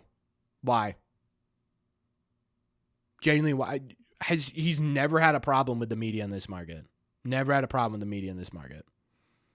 I don't know. Again, you're making things up. You're just making it fact, right? All right, let's take a break. We're doing our second giveaway of the night, ladies and gentlemen. This one, it's not this. It's not this again. This one's a lot of fun, I think. It's the holiday season, folks. So we're giving away unisex, by the way. Unisex for people.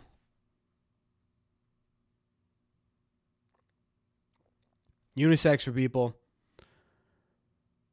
This is a Boston holiday sweatshirt. I really like it. It's got the Citgo sign. It's got the Boston skylines, Red Sox colors.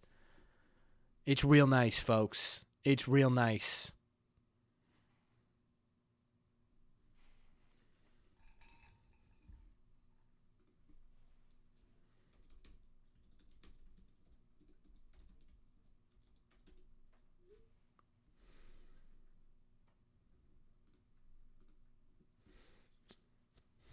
All right, what's the giveaway gonna be? What's the giveaway going to be? Giveaway keyword. Keyword is going to be keyword's going to be Citgo. I was going to make it Casas. That would have been funny. Citgo. Citgo. Citgo, ladies and gentlemen.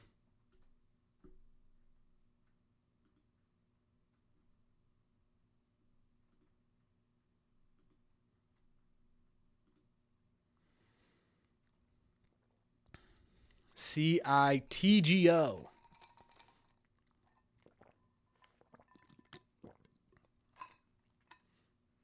I need to get my water after this, too. Actually, you know what? I'm going to grab my water now.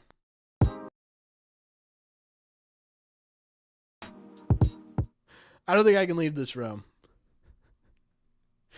I think I might be stuck here with those lights. So we'll do the Citgo.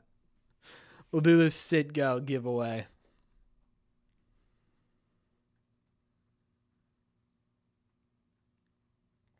We'll do the Citgo giveaway. Guerrero's too heavy. Buddy got into shape last year. And I don't know why you think it's poor durability when we had David Ortiz in our lineup every day for... Like, people, I think people just forget David Ortiz wasn't exactly six-packed. Over his last 4 years, Vladimir Guerrero Jr. has had 161 games, 160 games played, 156 games played, 159 games played. He was sixth in MVP voting this year.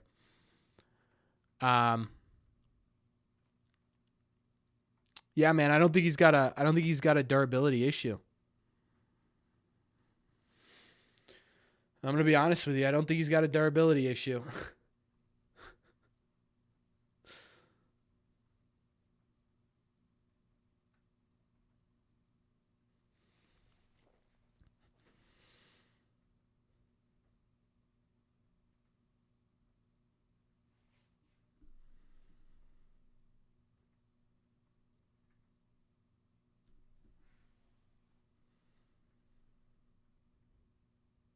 It's a good point, versatility.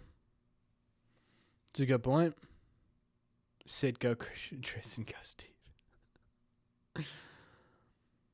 I honestly don't know who Rafael Marchand is. Maybe I should, but I do not. See it go. Sit go. All right. You'll roll it $70 super chat while we're rolling this. Let's give some thanks to Mr. Mad first. First and foremost, thanks. Thanks. Mad, I want to thank you for your unbelievably generous donations throughout the year. I really appreciate it. Devers at first would be as bad as starting Whitlock. Hint, very. Devers a below average fielder in his natural position. Casas is the answer at first, at least through 2025. Brother, I couldn't agree with you more. I want to say thank you once again for your generosity. It is greatly appreciated here. It means a lot. Merry Christmas. I'm not going to be able to pronounce that second word. Joyeux Noël. Feliz Navidad. Thank you so much, man. I really, really, truly appreciate you. Make sure we like that. Yeah, you do get to pick your giveaway word, Jessica. You do get to pick it. All right, ladies and gentlemen, let's give this away, shall we? The winner is Brett O'Clair. Brett, are you here? I need a confirmation from Brett. We're going to give him 1 minute to respond. If Brett does not respond, we are going to re-roll our winner here. We're going to re-roll our winner. We'll give him a second. Maybe he's just listening. Just running over to the computer right now. Trying to yeah, Feliz Navidad does mean giveaway word for Jess is ideal. I like it. Brett, more than 1 minute? Well, we need to make sure these get given away. I don't want to spend the entire live stream just giving stuff away. So we need to keep the ball rolling. One last time, Brett. Can I get a Brett O'Clair? Going once. Going twice. Stiff arming the kids, beers flying everywhere. He will get to that computer. I could care less. Well, if you could care less, then you should care less. Talk positive and believe. One last time, Brett, going once, going twice. We are re-rolling, folks. The next winner is Jack Jones. Is there a Jack Jones in here? Jack Jones.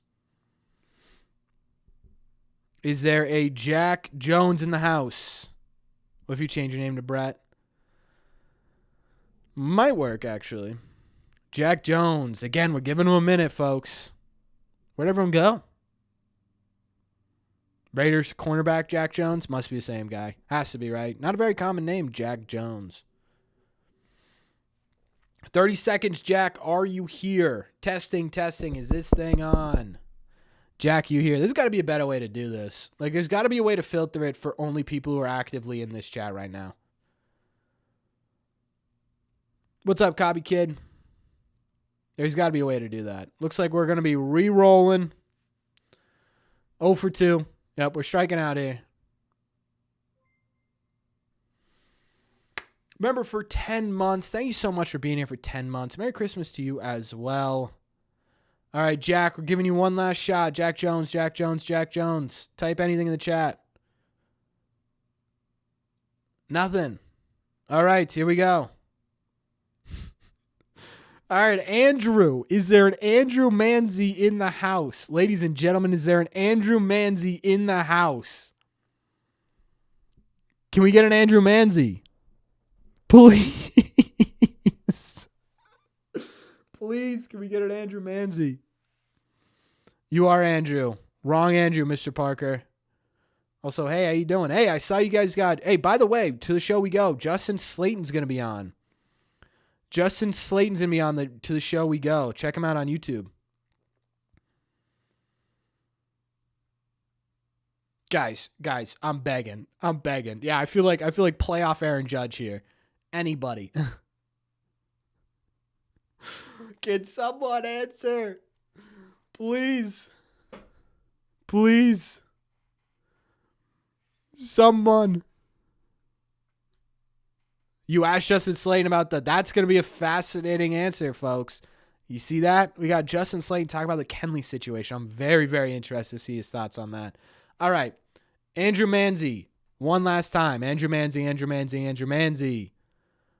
Not here. We're re-rolling again, folks. Dennis Banks. Longtime member of this channel. Please tell me you are in the building. Please tell me you are in the building. I'm begging. I'm laying on my hands and knees, folks. Tracy gifting a membership. Can we get some claps in the chat for that? Again, stop the giveaway. No, I don't. What are you, Scrooge? Good God.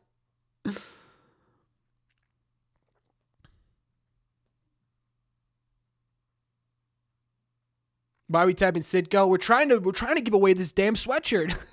We're trying to give it. Dennis is here.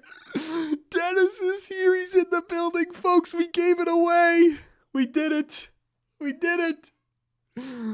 Dennis, we gave it away. I'm so proud of you for being here. Yes. Dennis.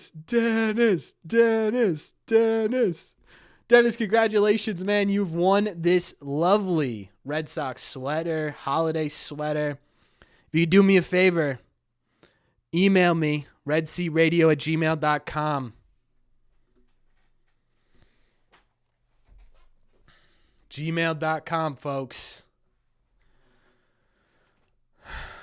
I'm so happy. I'm elated. I'm elated, folks. I'm absolutely elated. This is a sweet-ass sweater. Or a sweet sweater, my apologies. Yeah, Joe, I was about to knock on my neighbor's door. Don't get in 3 tries is going to Jess. B staff, thank you for becoming a member of the channel, man. I appreciate you. Remember, guys, we got 2 more giveaways to go. The next one's the big one. Actually, we got Jess's in here, and then the big one to end it off, which is a rookie signed Garrett Crochet baseball card. It's the big ticket item of the night. Just a thank you from me for being here this entire year. I appreciate all of you.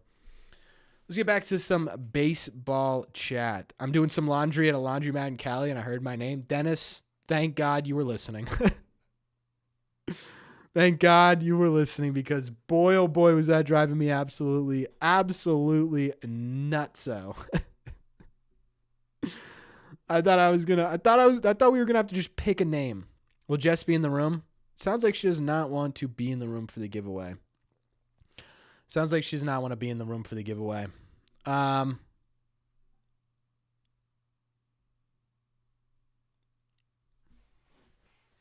Jess is camera shy. How do you become a Red Sea member? Robert, you are a Red Sea member. Welcome in.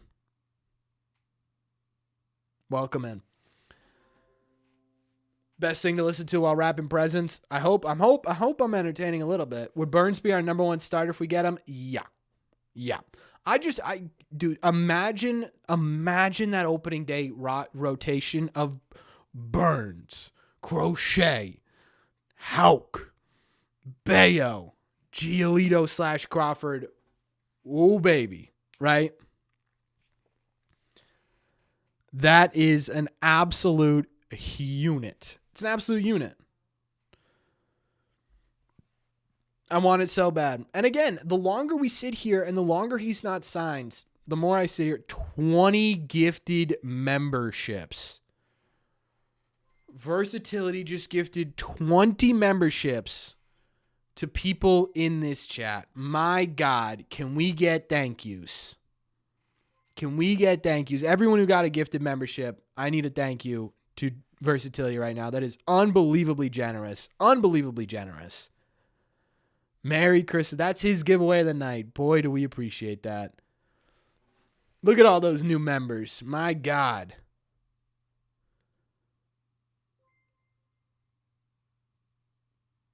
My God. Look at that. It just doesn't stop, does it? Thank you so much. Hey, William Arroyo. Maybe it's Christian's dad. Versatility, the man, the myth, the legend. Unbelievably generous. We're going to have a lot of fun in our members-only chat tomorrow, too. Members-only live stream. Members-only live stream. Could we add to our outfield since it needs help? Do we think the outfield really needs help? Okay. Versatility, this is unbelievably generous. That noise is driving me nuts. Mr. Money Mike Madness is now gifting 5 memberships. Folks, this isn't stopping anytime soon. This sound's just going to keep going. It's like an alarm clock. It's like an alarm clock. Outfield doesn't need help. Did my membership get assigned to someone? It did, Tracy. They said thank you as well. So what's up, Copy Kid? Okay, we need to figure out how to mute that. Is it still going to go off? There we go. We'll let Money Mike have his day as well. Hey, Copy Kid. So here's the thing with the outfield. There was no sound. Oh, you guys don't hear that? Maybe I just hear that. What's up, Anthony? Mike is still donating memberships, man. Thank you so much, Mike. Can we get some claps in the chat, guys? This is incredible. You guys are unbelievably generous tonight. I really appreciate you. I really, really appreciate it. Look at all you guys. This is crazy. This is crazy. You've broken me. You've broken the stream. Thank you so much, everybody. This is awesome. This is incredible. So someone said the outfield needs help. Right? That was sort of the question. Does the outfield need help? I sit here in terms of the outfield. I figured versatility. I love that emote. I sit here in terms of the outfield, and I don't really know if it needs help. Right? I don't know if it needs help because you look at it and you say, okay, what's it going to look like next year? Well, you've got Roman Anthony, number 1 prospect in baseball, coming up. Right? I appreciate that, Ray. 'Tis the season, my friend. We don't know what we're gonna get out of him, right? I don't think even if he doesn't work out, you've got Campbell who could potentially play out there. Second year Say Don is hopefully gonna be a little bit better, right? You look at these options. Yeah, we've been trying to work that out, Nick. You look at these options, like, well, okay, you still have Jarren Duran, who was one of the better players in baseball last year. You still have Willie Abreu out there, and I know we're assuming he gets traded, and I still think he does get traded. I don't think he survives another trade, but even with him, even if he stays, I don't know. I think that's a solid outfield, right? I think it's a good defensive outfield with high offensive potential. You have water outside the door, but you have to drink it. Jess, I can't get up. I'm wearing my Christmas PJs right now, and I look ridiculous. Am I just making up names? Willier, Christian Campbell, Roman Anthony. Those are names you know? Are you still... Jess? Yeah. Are you outside the door? Yeah. All right, guys. Do not make fun of my pants. Do not make fun of my pants. They're Christmas themed. This is the Christmas/holiday stream. Don't make fun of my pants.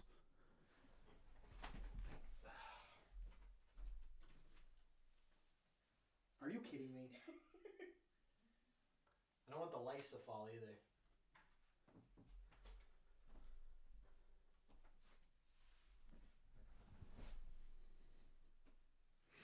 I told you they were Christmas themed pants.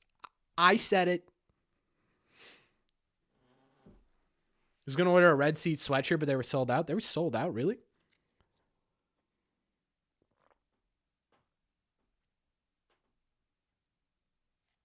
Also, Jessica wanted me to drink it just like this. Someone mugged an L for those pants. It's the Christmas themed, folks. It's Christmas themed. It's holiday themed. My apologies. It's holiday themed.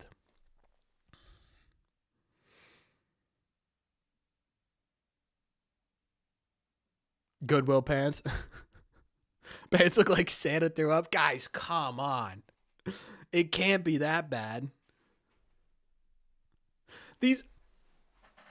They're holiday themed, man. They're holiday themed. I don't know if I can get my leg up like that. Oh my God. Love the Taylor Swift cup. Yeah, that was Jessica. Could we move our infield around? Probably. Probably could. Probably will. I think the Red Sox are going to shuffle their infield a bit. I don't know what it's going to look like. I don't know. My biggest fear is, here's my biggest fear. I don't know. These are my Sunday bests. This is an outfit, Chad. I got my Sam Adams t-shirt on, flannel and those pants. This is my outfit for the cover of Vogue next week. They actually asked me on there, like, Red Sea, we want to do an expose on annoying sport YouTubers. Please be on the cover. And they're like, wear your best outfit, and this is it. What does my version of the infield look like? It's a great question. Number of ads is insane. I don't know what's going on. Sam Adams winter ale, goated. I don't know what's going on with the ads, man. I actually changed it because people were complaining about it earlier. I put it to conservative. So less ads, longer viewership. And yet everyone's still getting ads. I don't know if there's anything else I can do about it. I don't think there's anything else I can do about it. Unless you want me to sit here and press a button every time. So I put it as the lowest it might have.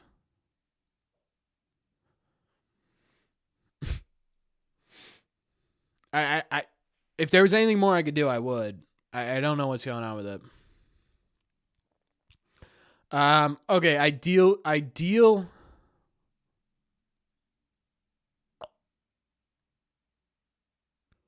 Rumble or X soon? What? Ideal infield heading into 25.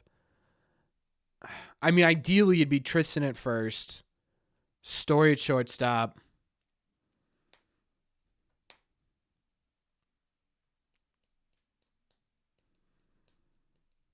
Would I ever stream on Twitch? I thought about it. What's up, Christian? Give the boys a chance. Also, Story for 5 games is funny. Versatility. If I could... If there were no consequences and I could just make it work... Andrew, I was just thinking that, man.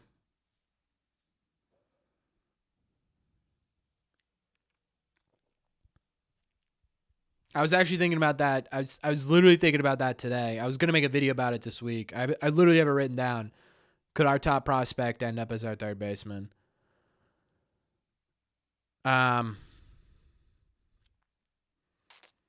Okay, no other consequences, right? It's just best case scenario defense with what's available on the market. Rafi DH, Bregman third base, Story shortstop, Campbell second base, Casas first base. Any chance you could trade Story and Yoshida? No, not likely. I'm not convinced Meyer will be up until 26. Yeah, we were talking about that earlier. I don't think we see Marcelo Meyer until best case scenario, July, August. because I think they want to give him. I think they want to give him some legitimate time in AAA. He didn't get any, right? I think there's still things, right? I know people have talked about it a while. It's the stuff with the breaking balls, the off speed stuff. They want to get him a little bit better against lefties. So I think the best case scenario here would be July, August. But at that point, is it worth bringing him up until 26? Is it worth bringing him up in 25? I guess it depends on whether or not you need him, one.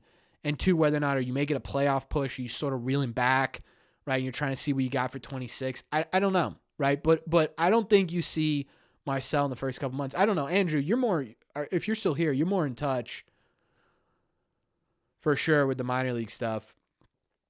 What do you think? You know the Sox from the minor league system a little better than I do. What do you think a good package deal for Willier is?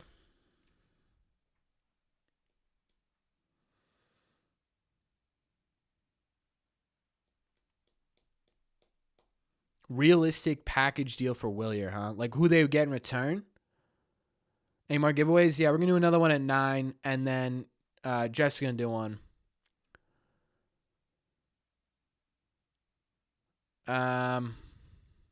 Realistic return, huh? I could see.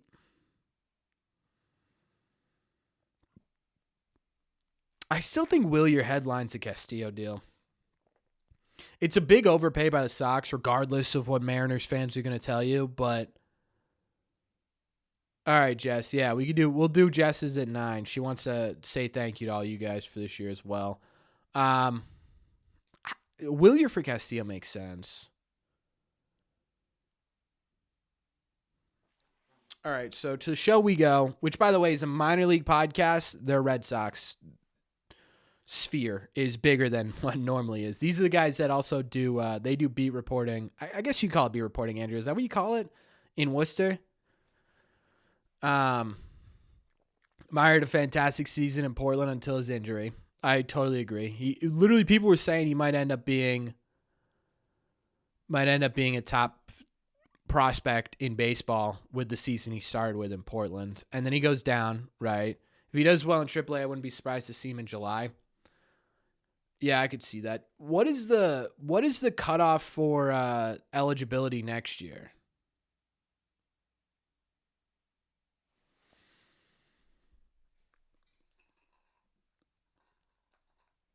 Yeah, versatility. I'm kind of in the same boat as you, especially with the pitchers that are still available on the open market. Like I sit there with Castillo, and Castillo to me feels like a plan D. It feels like A is Burnes. Honestly, plan E even. Right? 1 is Burnes, in my opinion, at this point. 2 would be Buehler at this point. Actually, I guess 2 would be Jared Jones. Honestly, 1B would be Jared Jones, right? That's going to be really difficult for the Red Sox to do. I think 2 would be Buehler. 3, I think, would be Flaherty.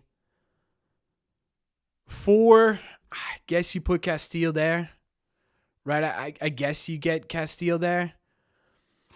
But sorry, I just want to put it in a bucket of ice. Want some ASMR?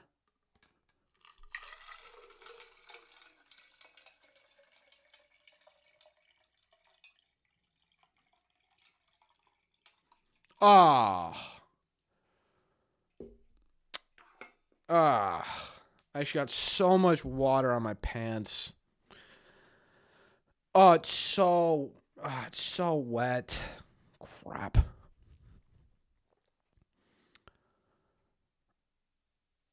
Might be the worst ASMR ever. Yeah.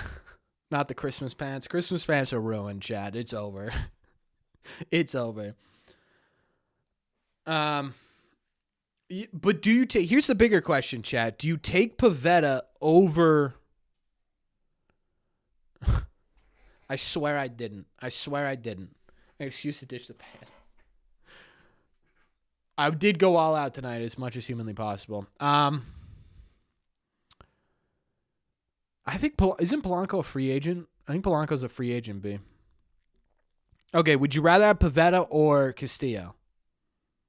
Genuinely. Like, okay, let's say you get Pivetta for 19 mil for 3 years, or you get Castillo for 3 years at 24, I think it is. Next year I'm wearing a suit. I'm gonna buy a Christmas suit next season. Next year I'm gonna do like a full hosting thing. I've decided.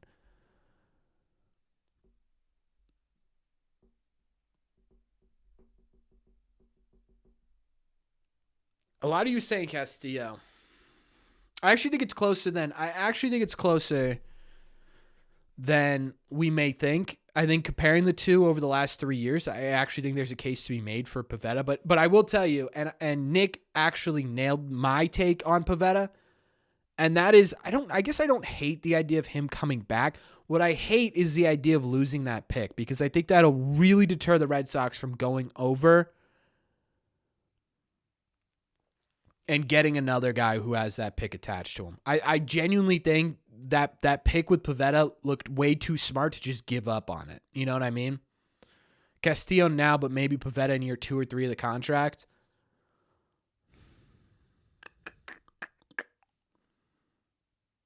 Pavetta's younger, right? Pavetta's younger. Castillo to me is a bona fide workhorse, right? We always thought of Nick Pivetta as a workhorse. Nick Pivetta wasn't like an incredibly big workhorse. He had one workhorse season for the Red Sox.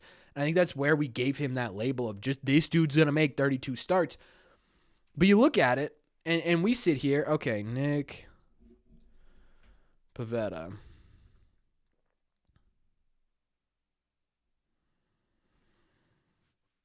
Like so from 21 on, he made 31 starts in 21, but he only pitched 155 innings, right? That's not workhorse caliber. That's solid starter, solid fifth starter, especially with a 4.5 ERA. 22, he made 33 starts, and this was the big season, right? This was the one in 22 where you're like, this dude's a workhorse. He pitched 180 innings. 23 and 24, 23 did so bad he got sent to the bullpen, so obviously he didn't get a ton of innings there. And last year, he made 26 starts, but he only pitched 145 innings. So again, you sit there and it's like, okay, that's not really a workhorse. That's a back-end 5-and-dive type player, to be honest with you, if you're just looking at innings. Whereas Castillo, and I think this is what really sets him apart when we're talking about the comparison here,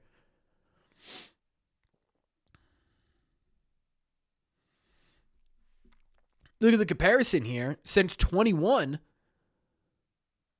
Castillo has 187. He has a bad year in 22, so it's not a bad year statistically, but he misses a couple of starts. 150 innings, and that's a down year for him.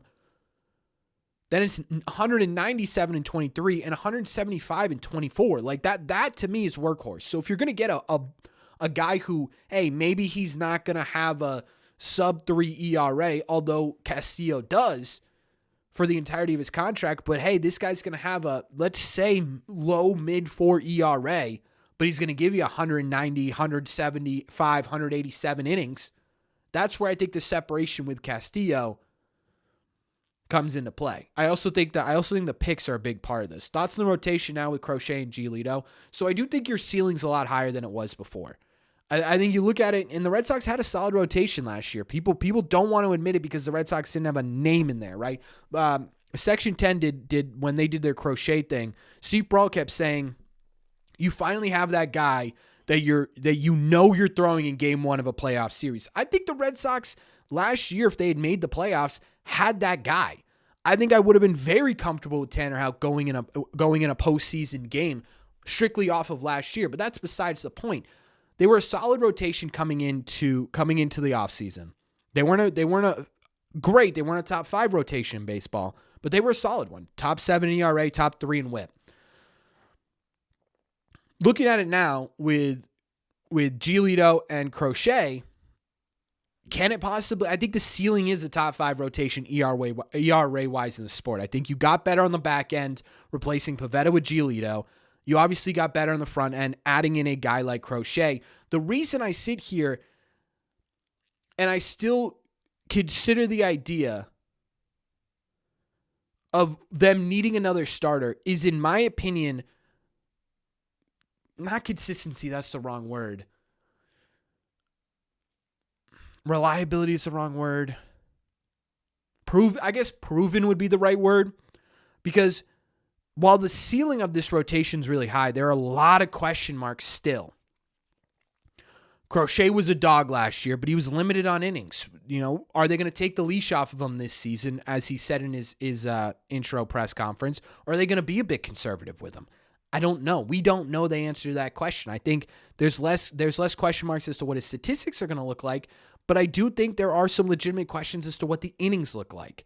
Houck had one really fantastic season last year. He's established himself as a legit major league starter. Now the question becomes, is this what you expect, or was that sort of a coming out party? He's going to settle around a high 3, low 4 ERA. Bello, last 10 starts, fantastic. That was a mid 3. I think it was 3.46 or whatever in the last 10 starts. Was that a turning point, or is Bello just sort of that guy who's always going to be up and down? Giolito, the ceiling's obviously there for him to be a mid-rotation starter, but because he's coming back from the brace surgery, now you sit there and you say, well, is this a guy, again, is he going to be innings limited? What is this stuff going to look like coming off of it? So you sit there, and I think the rotation could be really great. I want that dog. I want that guy that you can put, like, I would be willing to put half my house on Crochet being a dog this year because of the statistics, because of how good he is. But if we get a Burnes, I could put my whole house on that guy, saying, I believe that guy's going to have a sub 4 ERA. I believe that guy's going to make 30-plus starts. I believe that guy could be a game 1 starter for the Red Sox, right? And that's kind of what I want. I wouldn't mind a Buehler. I think that really shores up the rotation. I think that really shores it up. But again, that's another question mark. I don't know. The Red Sox have talent but are missing a superstar. So we're just going to ignore again. Garrett Crochet's now on the Red Sox. We're going to ignore the top 10 player in baseball last season, Jarren Duran. We're going to ignore the $300 million Rafael Devers and just be like, yeah, they don't have a superstar. Right? On top of 3 top 10 prospects in the sport making their debut, most likely in 25, possibly 26 as well. But that comment always bugs me. It's because the Red Sox haven't gone out and they haven't signed a $300, $400 million player that people sit there and they say, the Red Sox, they're cute, but they're not superstars. I don't think that's true. I think there are legitimate stars on this team. They just aren't getting the love from fans that honestly they deserve because they're not $300, $400 million players that were bought. Would I rather have the 2018 Red Sox or the 21 Red Sox? It's 2018. It's not particularly close.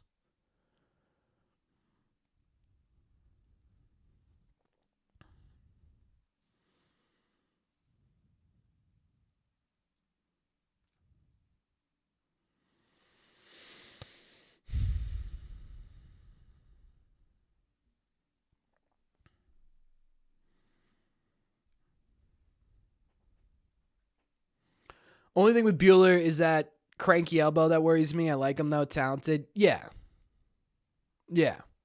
But at the same time, he's been healthy for a little bit. We don't have a face.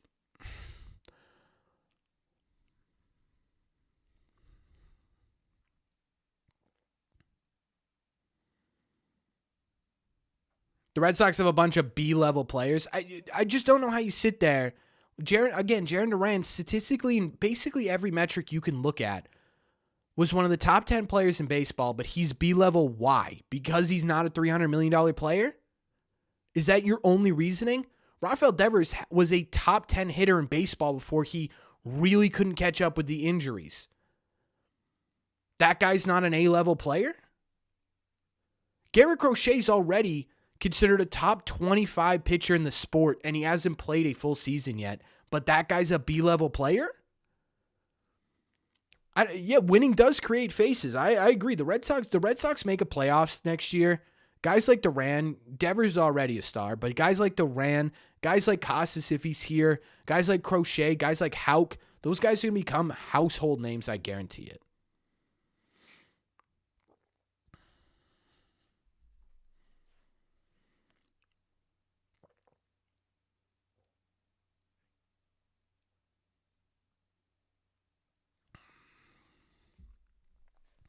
So I don't know, man. I don't entirely agree with a bunch of B-level players just because they're not paying a ton of money. But I will say they need to pay money.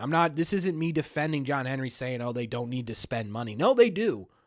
They do. They definitely need to get that. And the weird thing is Carl, you sit there and you're like, oh, they need to spend on A-level talent. Bregman comes in here, you spend on Bregman or Teoscar or Santander or whatever, and they're your fourth best hitter. Any of them are your fourth or fifth best hitter. Right, dude? The only true A-plus level talent on the market still is Burnes and Sasaki maybe, right? But the reason you're sitting there and you're saying, well, those guys are A-level is because they have a big contract attached to them. That's the only reason. But see, this is what I'm saying, Carl. You're saying, oh, they need A-level stars. We need Burnes, which I agree with, Teoscar, and Bregman. Again, you plug both of those guys in, and all of a sudden, they're your third and fourth best hitters. So you have three guys above them, but all of those guys are B-level because you didn't pay for them? Okay, A-level talent who's hitting second in 2025? Oh, I don't know. Maybe Rafael Devers?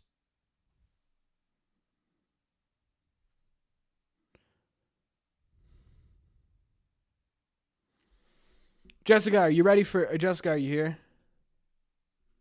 Blaze Jordan? No. Jessica is here. Jessica, what are we giving away tonight? Jessica, let the people know what we're giving away tonight. Oh, I just lost chat. I repeat, I just lost chat.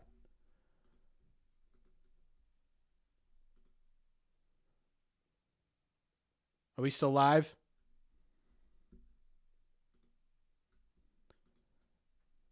Can you hear me?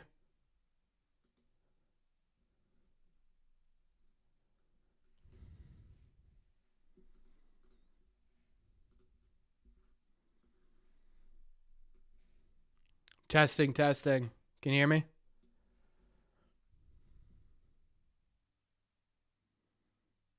We're live? Okay. All right, we're in here. Whoa, Jessica is coming in hot. Ladies and gentlemen. Now, Jess, are we doing two separate winners, or are we doing one winner who's getting a $50 gift card to 47 brand Red Sox merch and a Red Seat Radio merch item of your choosing? Oh, ladies and gentlemen, very kind.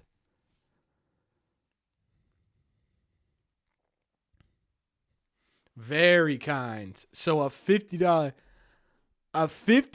gift card to 47 and some Red Sea Radio merch. Whatever I think is best. That's for all of us. Everyone in the chat is getting $50. No. That was just a joke. Please, no. Giveaways are fire. I hope so, man. You guys deserve it. If you do two winners, it may take all day. That's a good point, Spencer. That's a good point. We're going to do one winner because I don't want to be giving this away for an hour and a half because we haven't been able to get our winners. So,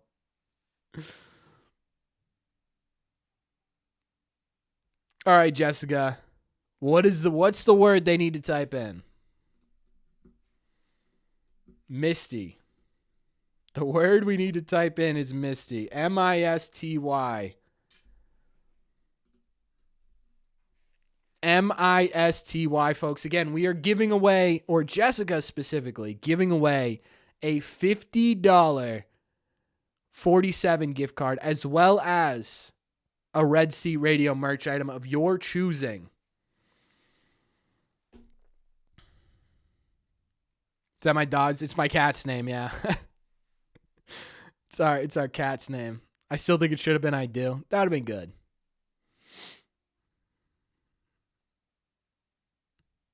Need the Red Sea merch? Andrew, I'll just give you Red Sea merch. Misty is the name.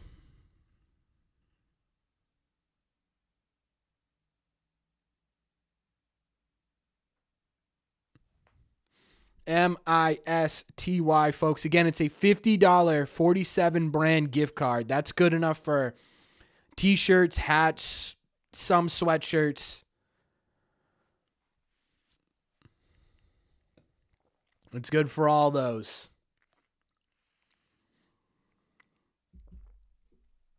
Plus a red seat merch item of your choice. Pretty cool stuff from Mrs. Red Seat Radio, folks. Pretty cool stuff. A thank you from her for everything you've done for us this season. $10 super chat while we're waiting to give this away. $10 super chat from CH.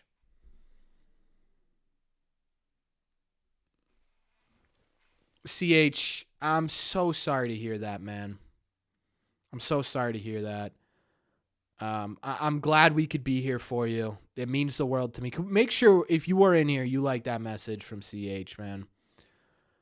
That's an unbelievably hard thing to go through. I can't imagine that sort of loss, man. I'm very, very sorry. I'm unbelievably grateful that you're in good spirits, that you're here, that you are with us in this chat, man. You bring a lot. You are a comedic relief. I really appreciate you being here. And I want you to know this, man. You're not alone in life. You got all of us. You're not alone. All right, we're all here with you. I'm here every day. Every day, man. Every day but Sunday, I'm here. And you can always come here, and I'll be here. So I really appreciate your support, man. And I'm real glad you're still here with us. And, I'm here's to hoping things continue to get better for you, because I believe they will. Truly believe they will.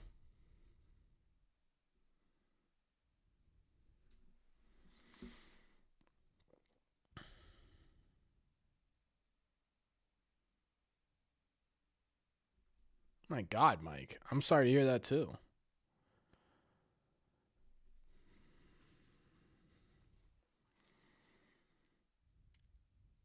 You should, CH. You should.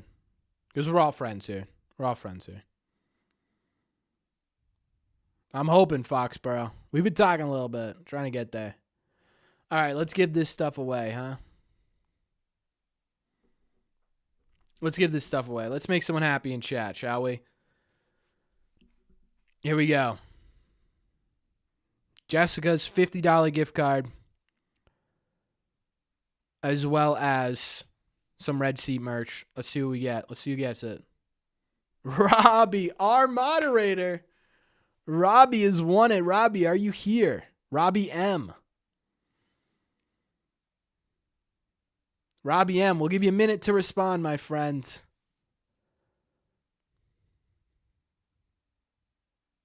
Robbie has made it. Fixed. I swear, I will show my screen. I swear to you. There was no... Robbie the GOAT. True. What's the email? The email is redseatradio@gmail.com. Robbie is here, folks. Robbie is here. Make sure you give Jess a thank you in the chat for sure. We do have one more giveaway to do. 9:30. The fix is in. I promise you. I promise you there was no fixing. There was no fixing. Suing for collusion. I'm sitting here. I swear to God, I'm running it through Nightbot. I put it in. Everyone's equal. Everyone's equal. Robbie, congratulations on your winnings. Email is right here. You know the drill. I need your address. And what you'd prefer, Red Sox or Red Seat merch, hat, sweatshirt, t-shirt, mug, whatever you want. Just let me know in the email, and we will get it out to you, my friend. Thank you so much. Jessica, let's get back to a little bit of baseball talk, and then we will end our Christmas holiday live stream with our big ticket item. This is going up. This is what will be going up for grabs at the end of the night. This may not be the exact one, by the way, but it is a guaranteed Garrett Crochet rookie autograph baseball card. Red Seat merch looks like. It's, you've seen me in them. You've seen me in it. It's just a hat. We got hat. We got t-shirts. We got sweatshirts. We got water bottles. We got everything. I can custom make something for you, too, if you want. Although I will say, Chad, I don't want to jump the gun, and I'm not sure I could say this. If you're thinking about buying Red Seat merch,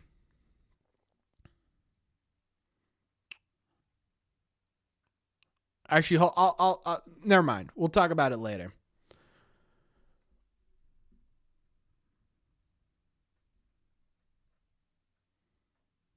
But this is what we're giving away in probably about 20 minutes. Anyways, let's wrap up some baseball talk, shall we? CH, you're the man. Locked On Mariners are wondering what the holdup is on Castillo. They're looking for Casas and a prospect. Yeah, I know. I actually not Locked On Mariners. Mariner Mojo is a great Mariners baseball channel if you guys want to take a look at that. I will not say anything versatility. The winner is Corbin, not a fix at all. 5 years from now, what's the best case scenario for our top three? All you got to do is type something in the chat when I put it up, ET. Best case scenario for our top three. I think Roman Anthony is a perpetual all-star, top 10 MVP candidate, maybe even a legitimate MVP candidate. Christian Campbell is an everyday second baseman with pop. He's an all-star. And Marcelo Meyer is a top 10 shortstop in Major League Baseball. Maybe even more. Top 5 shortstop in Major League Baseball.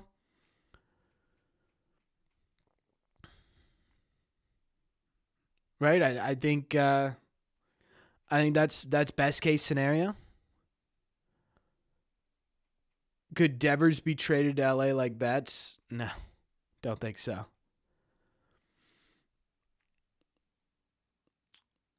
There was a status on Castillo. It sounds like talks had cooled down a bit. Yeah, Richard. It's I'm not gonna say anything, but because I can't say anything right now.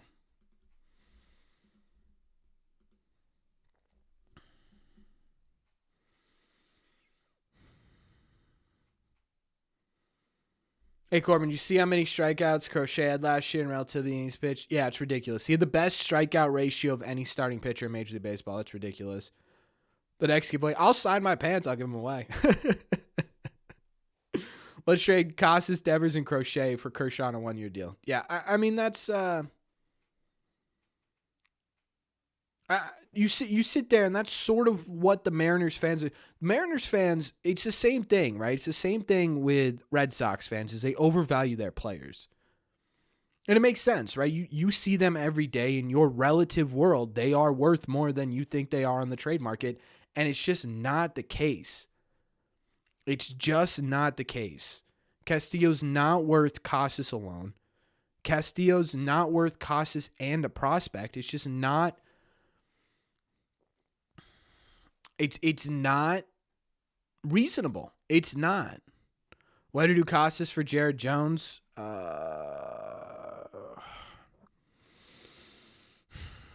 love Tristan. I really don't want to. I really, really don't want to give Tristan up. I also, it doesn't make sense to me on just a roster level.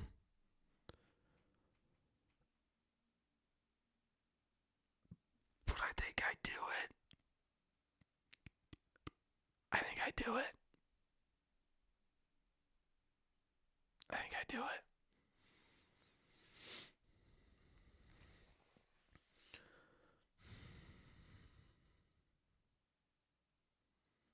I'd agree with that, Daryl. Do I like this trio in the infield? Bregman, Devers, Casas? Yeah, of course.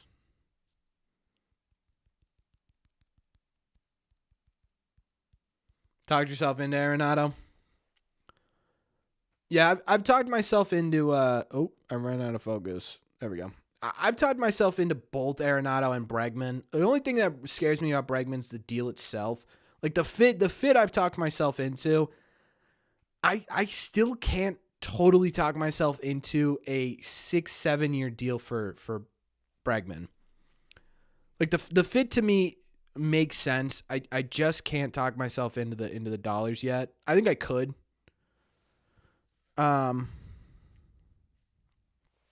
Yeah, exactly, CH. Arenado, yeah, I've talked myself in and out of Arenado like 3 times. I've talked myself in and out of Arenado like 3 times. And I think ultimately I think I'm in on Arenado. 3 or 4 years tops for Bregman. It's not going to get it done. And I'm curious how badly they want Bregman, right? If they go to 6-7 years on Bregman, it means they really wanted him. Either that or Bregman really wants out of Houston, which I don't think is happening.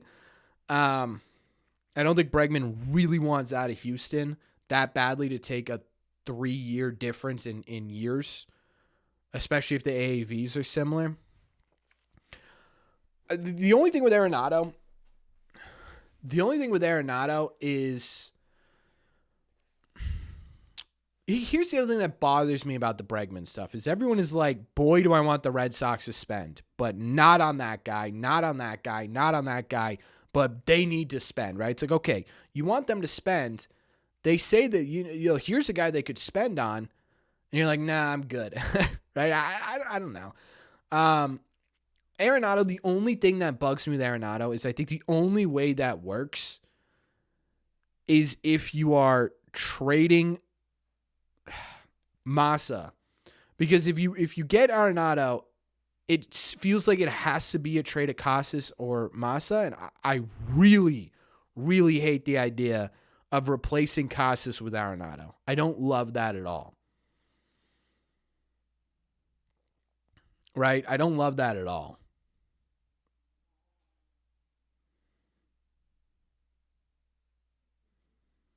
Richard, the problem with, hey, we don't need either, let's improve our pitching. You sit there, what improves pitching? Right? Better players for sure, but what else improves pitching? Better defense.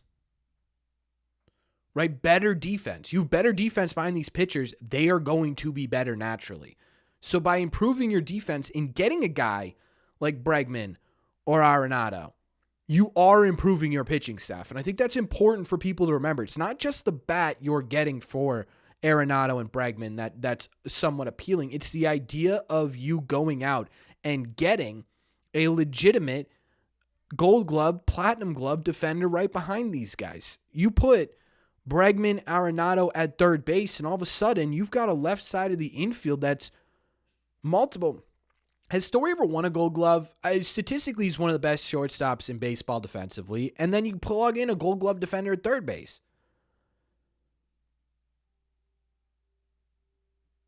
I don't know.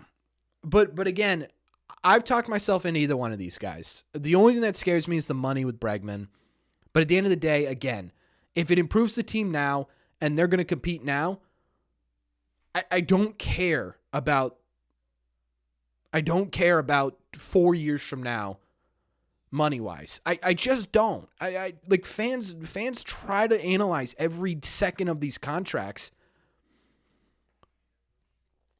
Like if it's going to help us win now, do it. You're the Red Sox. You shouldn't have to worry about a bloated contract on the back end. You shouldn't. Because once Bregman's in year 4 or 5, if that doesn't work out, Story's been gone. Massa's been gone. You've got Devers. You've got Bayo, who's on a ridiculous deal. You've got Cedeno, who's on a ridiculously cheap deal. And then you got nobody. So if you're not willing to pay in 28, 29 because you got Bregman and Devers signed up, I just don't understand why.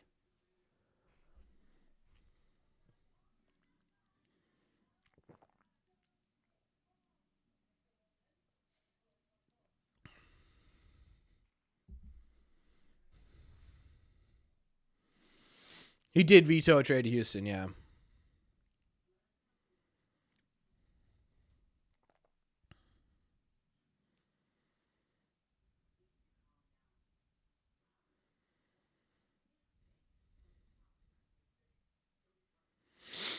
ET. Do you trust this ownership right now? What's up, Tony?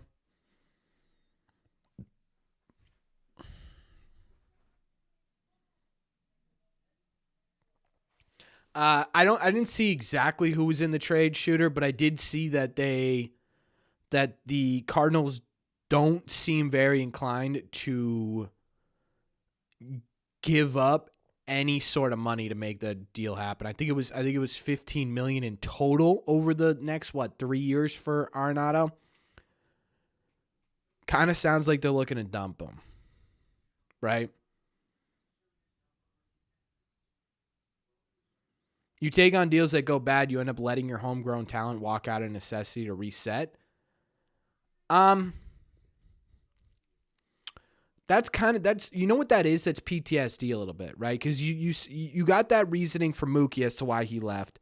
But again, you look at let's talk about 2028, 2029, right? Where, hey, maybe you get a Roman Anthony you want to resign, a Christian Campbell, whoever.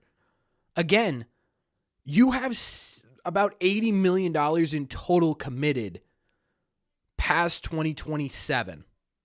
Like $80 million right now committed. You add another, let's say $30 million for Bregman. You have $110 committed. You don't think you can fit in 2, 3, 4 of these contracts these guys are signing right out of the gate? You can't fit under a $227 million luxury tax. 3 or 4 of the contracts don't sense to me. And that's with this year's luxury tax, right? You also have the increase in luxury tax, you have inflation going up. That to think that you can't afford homegrown talent because you signed 2 players and one of them don't work out, that's crazy. It's crazy. It's at $244 million, whatever it is, right? Whatever it is. What's the latest on Castillo? Talks have cooled a bit, it sounds like. Doesn't sound like there's much coming about. So let me ask you this, Yordi. What to you, why does Teoscar make more sense to you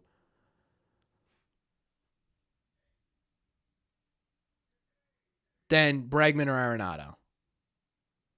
And run the team that way? Wouldn't it be a mid-market move here, Sensor, to be able to take on the larger contracts, but economically extend these guys like they did with Bayo and Cedon on a cheaper deal? That's what I'm talking about here. I'm not talking... The Red Sox, if they play their cards right, aren't going to need to pay Roman Anthony $500 million. They're going to need to pay him $200 million or whatever it is.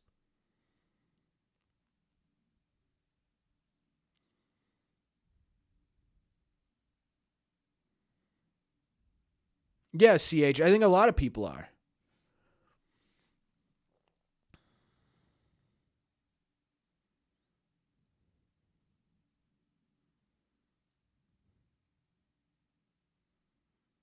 What do I think happens with Grissom if he isn't traded? Honestly, I think he fights for a starting second base spot. If they get a second baseman, then I don't really know. He becomes a utility depth piece, I guess.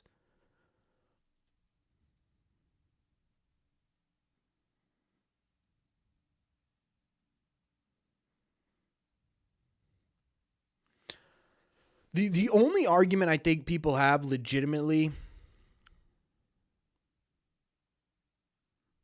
I think the only argument that legitimately makes sense for Teoscar is he's going to get a smaller deal. Right? He's not going to require a $200 million investment or a 6-7 year deal, right? He's going to require a 3-year ideally deal for Teoscar. I think that's the biggest talking point, right?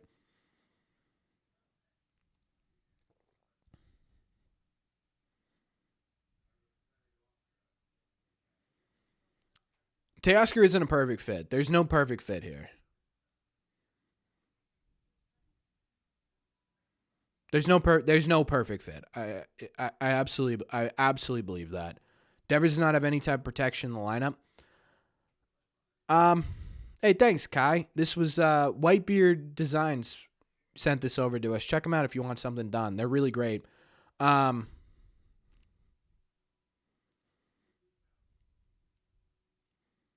problem with saying Teoscar's a perfect fit is, one, he doesn't help with the strikeout problem. He struck out almost as much as Tyler O'Neill does. He's always striking out a lot. He's led the league in strikeouts a couple of times.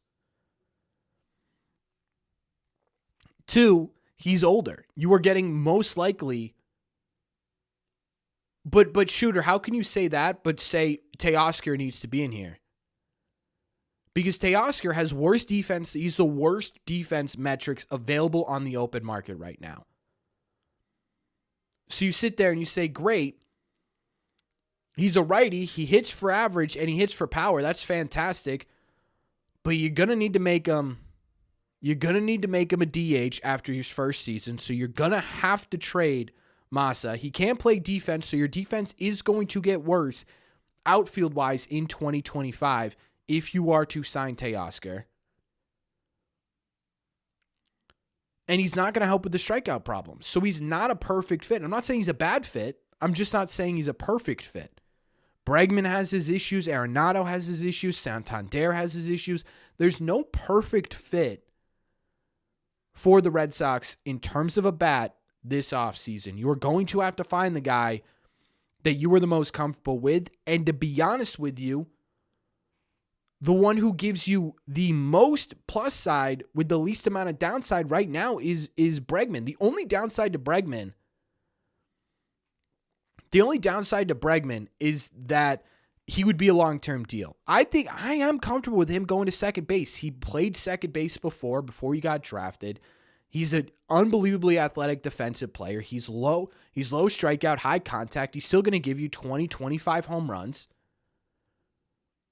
He brings you a bit of defensive versatility. So you sit there, and that to me is the guy. We're not talking about perfect fits. We're talking about which one has the most upside. I think it's Bregman. And that's a crazy thing to say because Teoscar's bat, I think, makes the most sense. He's the most pop. He's the guy who's going to hit, 30, 40 home runs with the Red Sox, and that's great. But he's also going to give you a ton of strikeouts, and I don't know how well, especially if we want to talk about protecting Devers, that actually protects him. Can Bregman play left? I'm talking strictly bats here, Robert.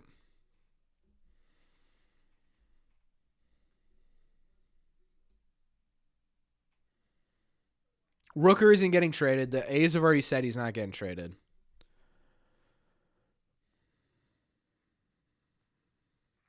Vlad, I have no faith the Red Sox. One, if Vlad hasn't signed an extension with the Blue Jays, he's going to free agency.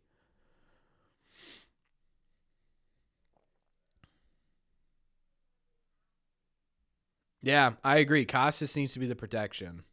But Nick Castellanos with the Phillies eat money. Would they be willing to take on Massa? Because I'm not putting Nick Castellanos in our outfield. I don't want to. McCutchen just signed with the Pirates? What? I thought he retired. I thought McCutchen retired.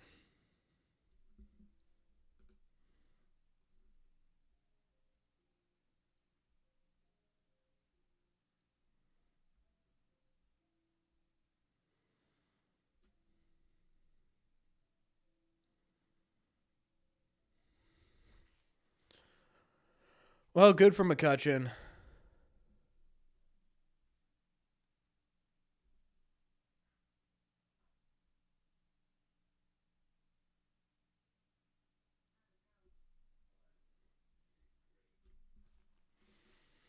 Good for McCutchen, I guess.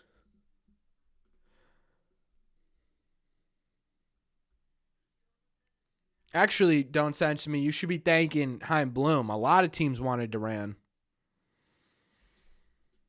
Yeah, I don't see anything on McCutchen, man.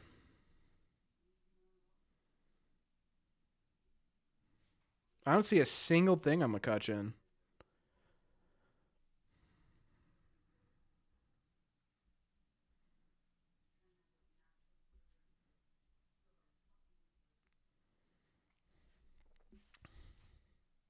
Bring back Dom Smith? No. How is Duran number 100 in MLB? Because people are ridiculous. I don't know. Without a right-handed bat, the team won't go anywhere. I don't necessarily agree with that. I just think you're going to have to rely really heavily on your rookies being massive impact players. Massive impact players. We thinking we can get Burnes? I think the longer the contract negotiations go on, the more I like the Red Sox chances. I still don't think they're super high, but I like them more.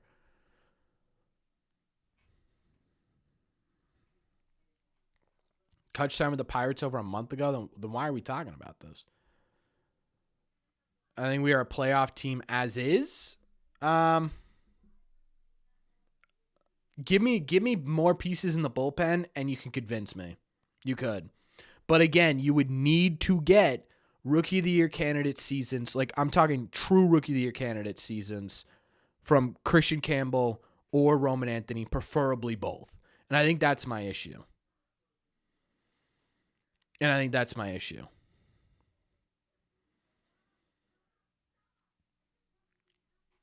Corbin, put yourself out there. Who will the Red Sox sign or trade for next? I'll answer this question, then we'll do our final Christmas/holiday giveaway of the night.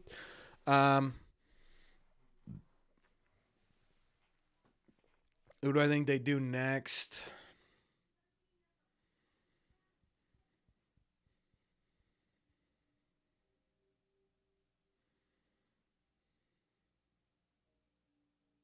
Grissom is disastrous. Grissom was hurt all season, man.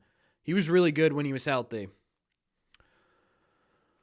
It's tough to judge Grissom off of 30, 40 games. I think that's a tough one to just be like, yeah, that dude sucks, right? Pivetta market heating up, good. Sign somewhere else. Bueller. You know what? I'm with versatility. That's gonna be the next signing. Walker Bueller. That's a good one. I'm going Walker Bueller. Am I happy with the Trevor Story contract? I mean, objectively, no, right? But I think it could turn around. All right, folks. Here we go. The final giveaway. We are giving away a rookie Garrett Crochet autographed baseball card to celebrate the Red Sox biggest move of the offseason. And the giveaway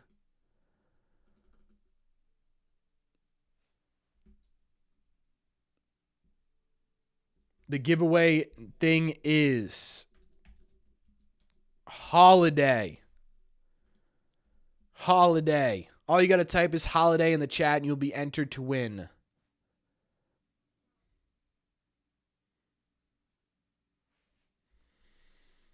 How do you get it? All you got to do is type holiday in the chat. You got a chance to win.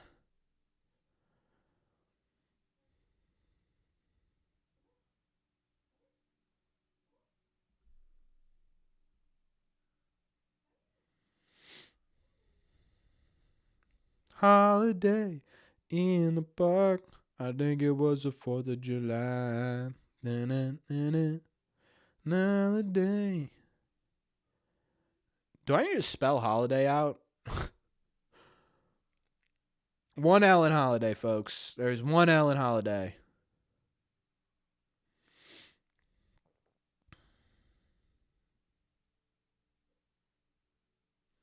Saturday in the park. Why are we using a Baltimore player for the holiday? Oh. It's like, what? I thought holiday, it's a season.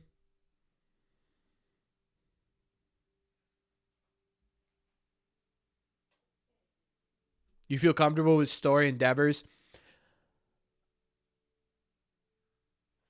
2 L's if you play baseball? True. If Story stays healthy, I'm with you. I do like the idea of Story being a leader, but he's got to stay healthy to do that. You know what I mean? He has to stay healthy to do that.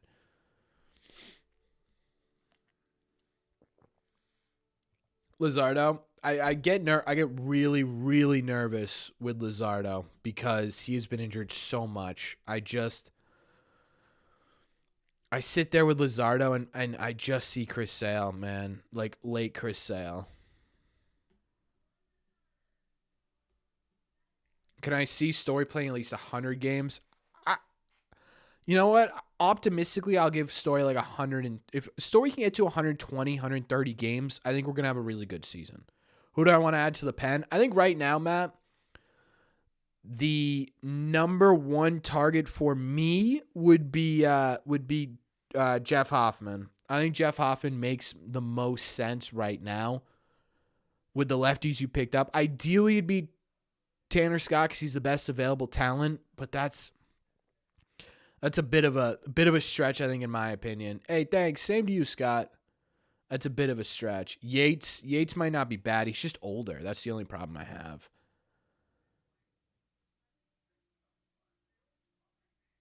Wants to get Hoffman badly. Same. What are the odds that Christian Campbell plays opening day? Gone off AJ Minter. Yeah, with the two signings they've made for the bullpen so far, I don't think it's going to happen.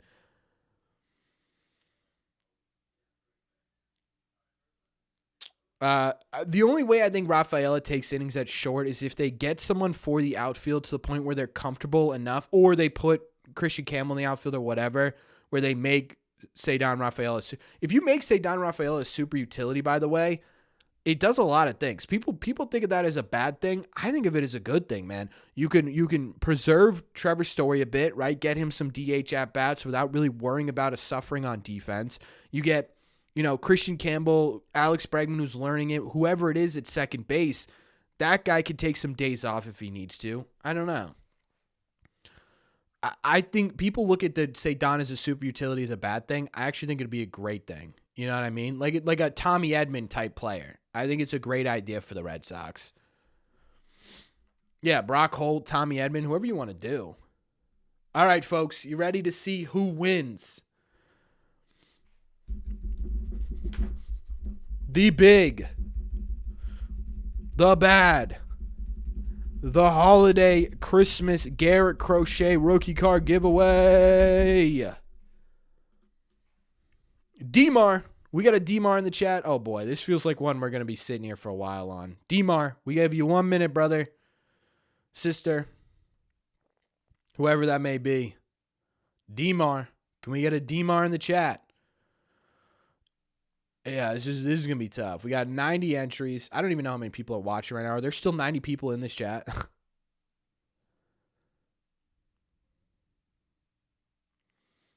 Come on, folks.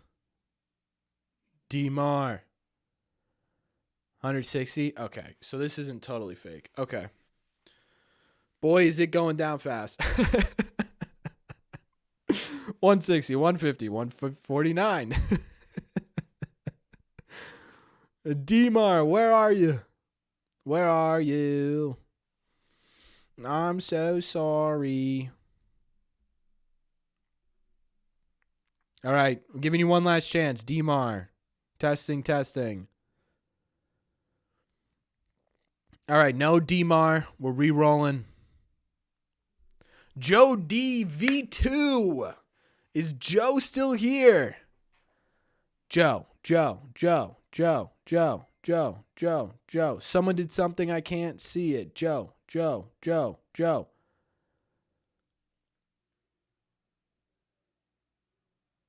Joe D, ladies and gentlemen, is here.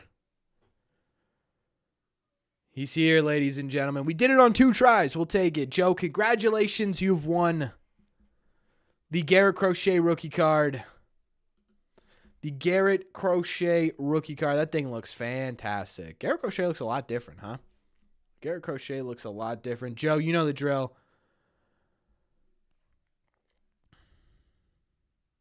You know the drill. Email me, redcradio@gmail.com, and we will get you out your card. Don't fret, guys. We'll be doing some more giveaways on this channel. And tomorrow, members, we're going to be doing some giveaways on our members-only holiday stream as well.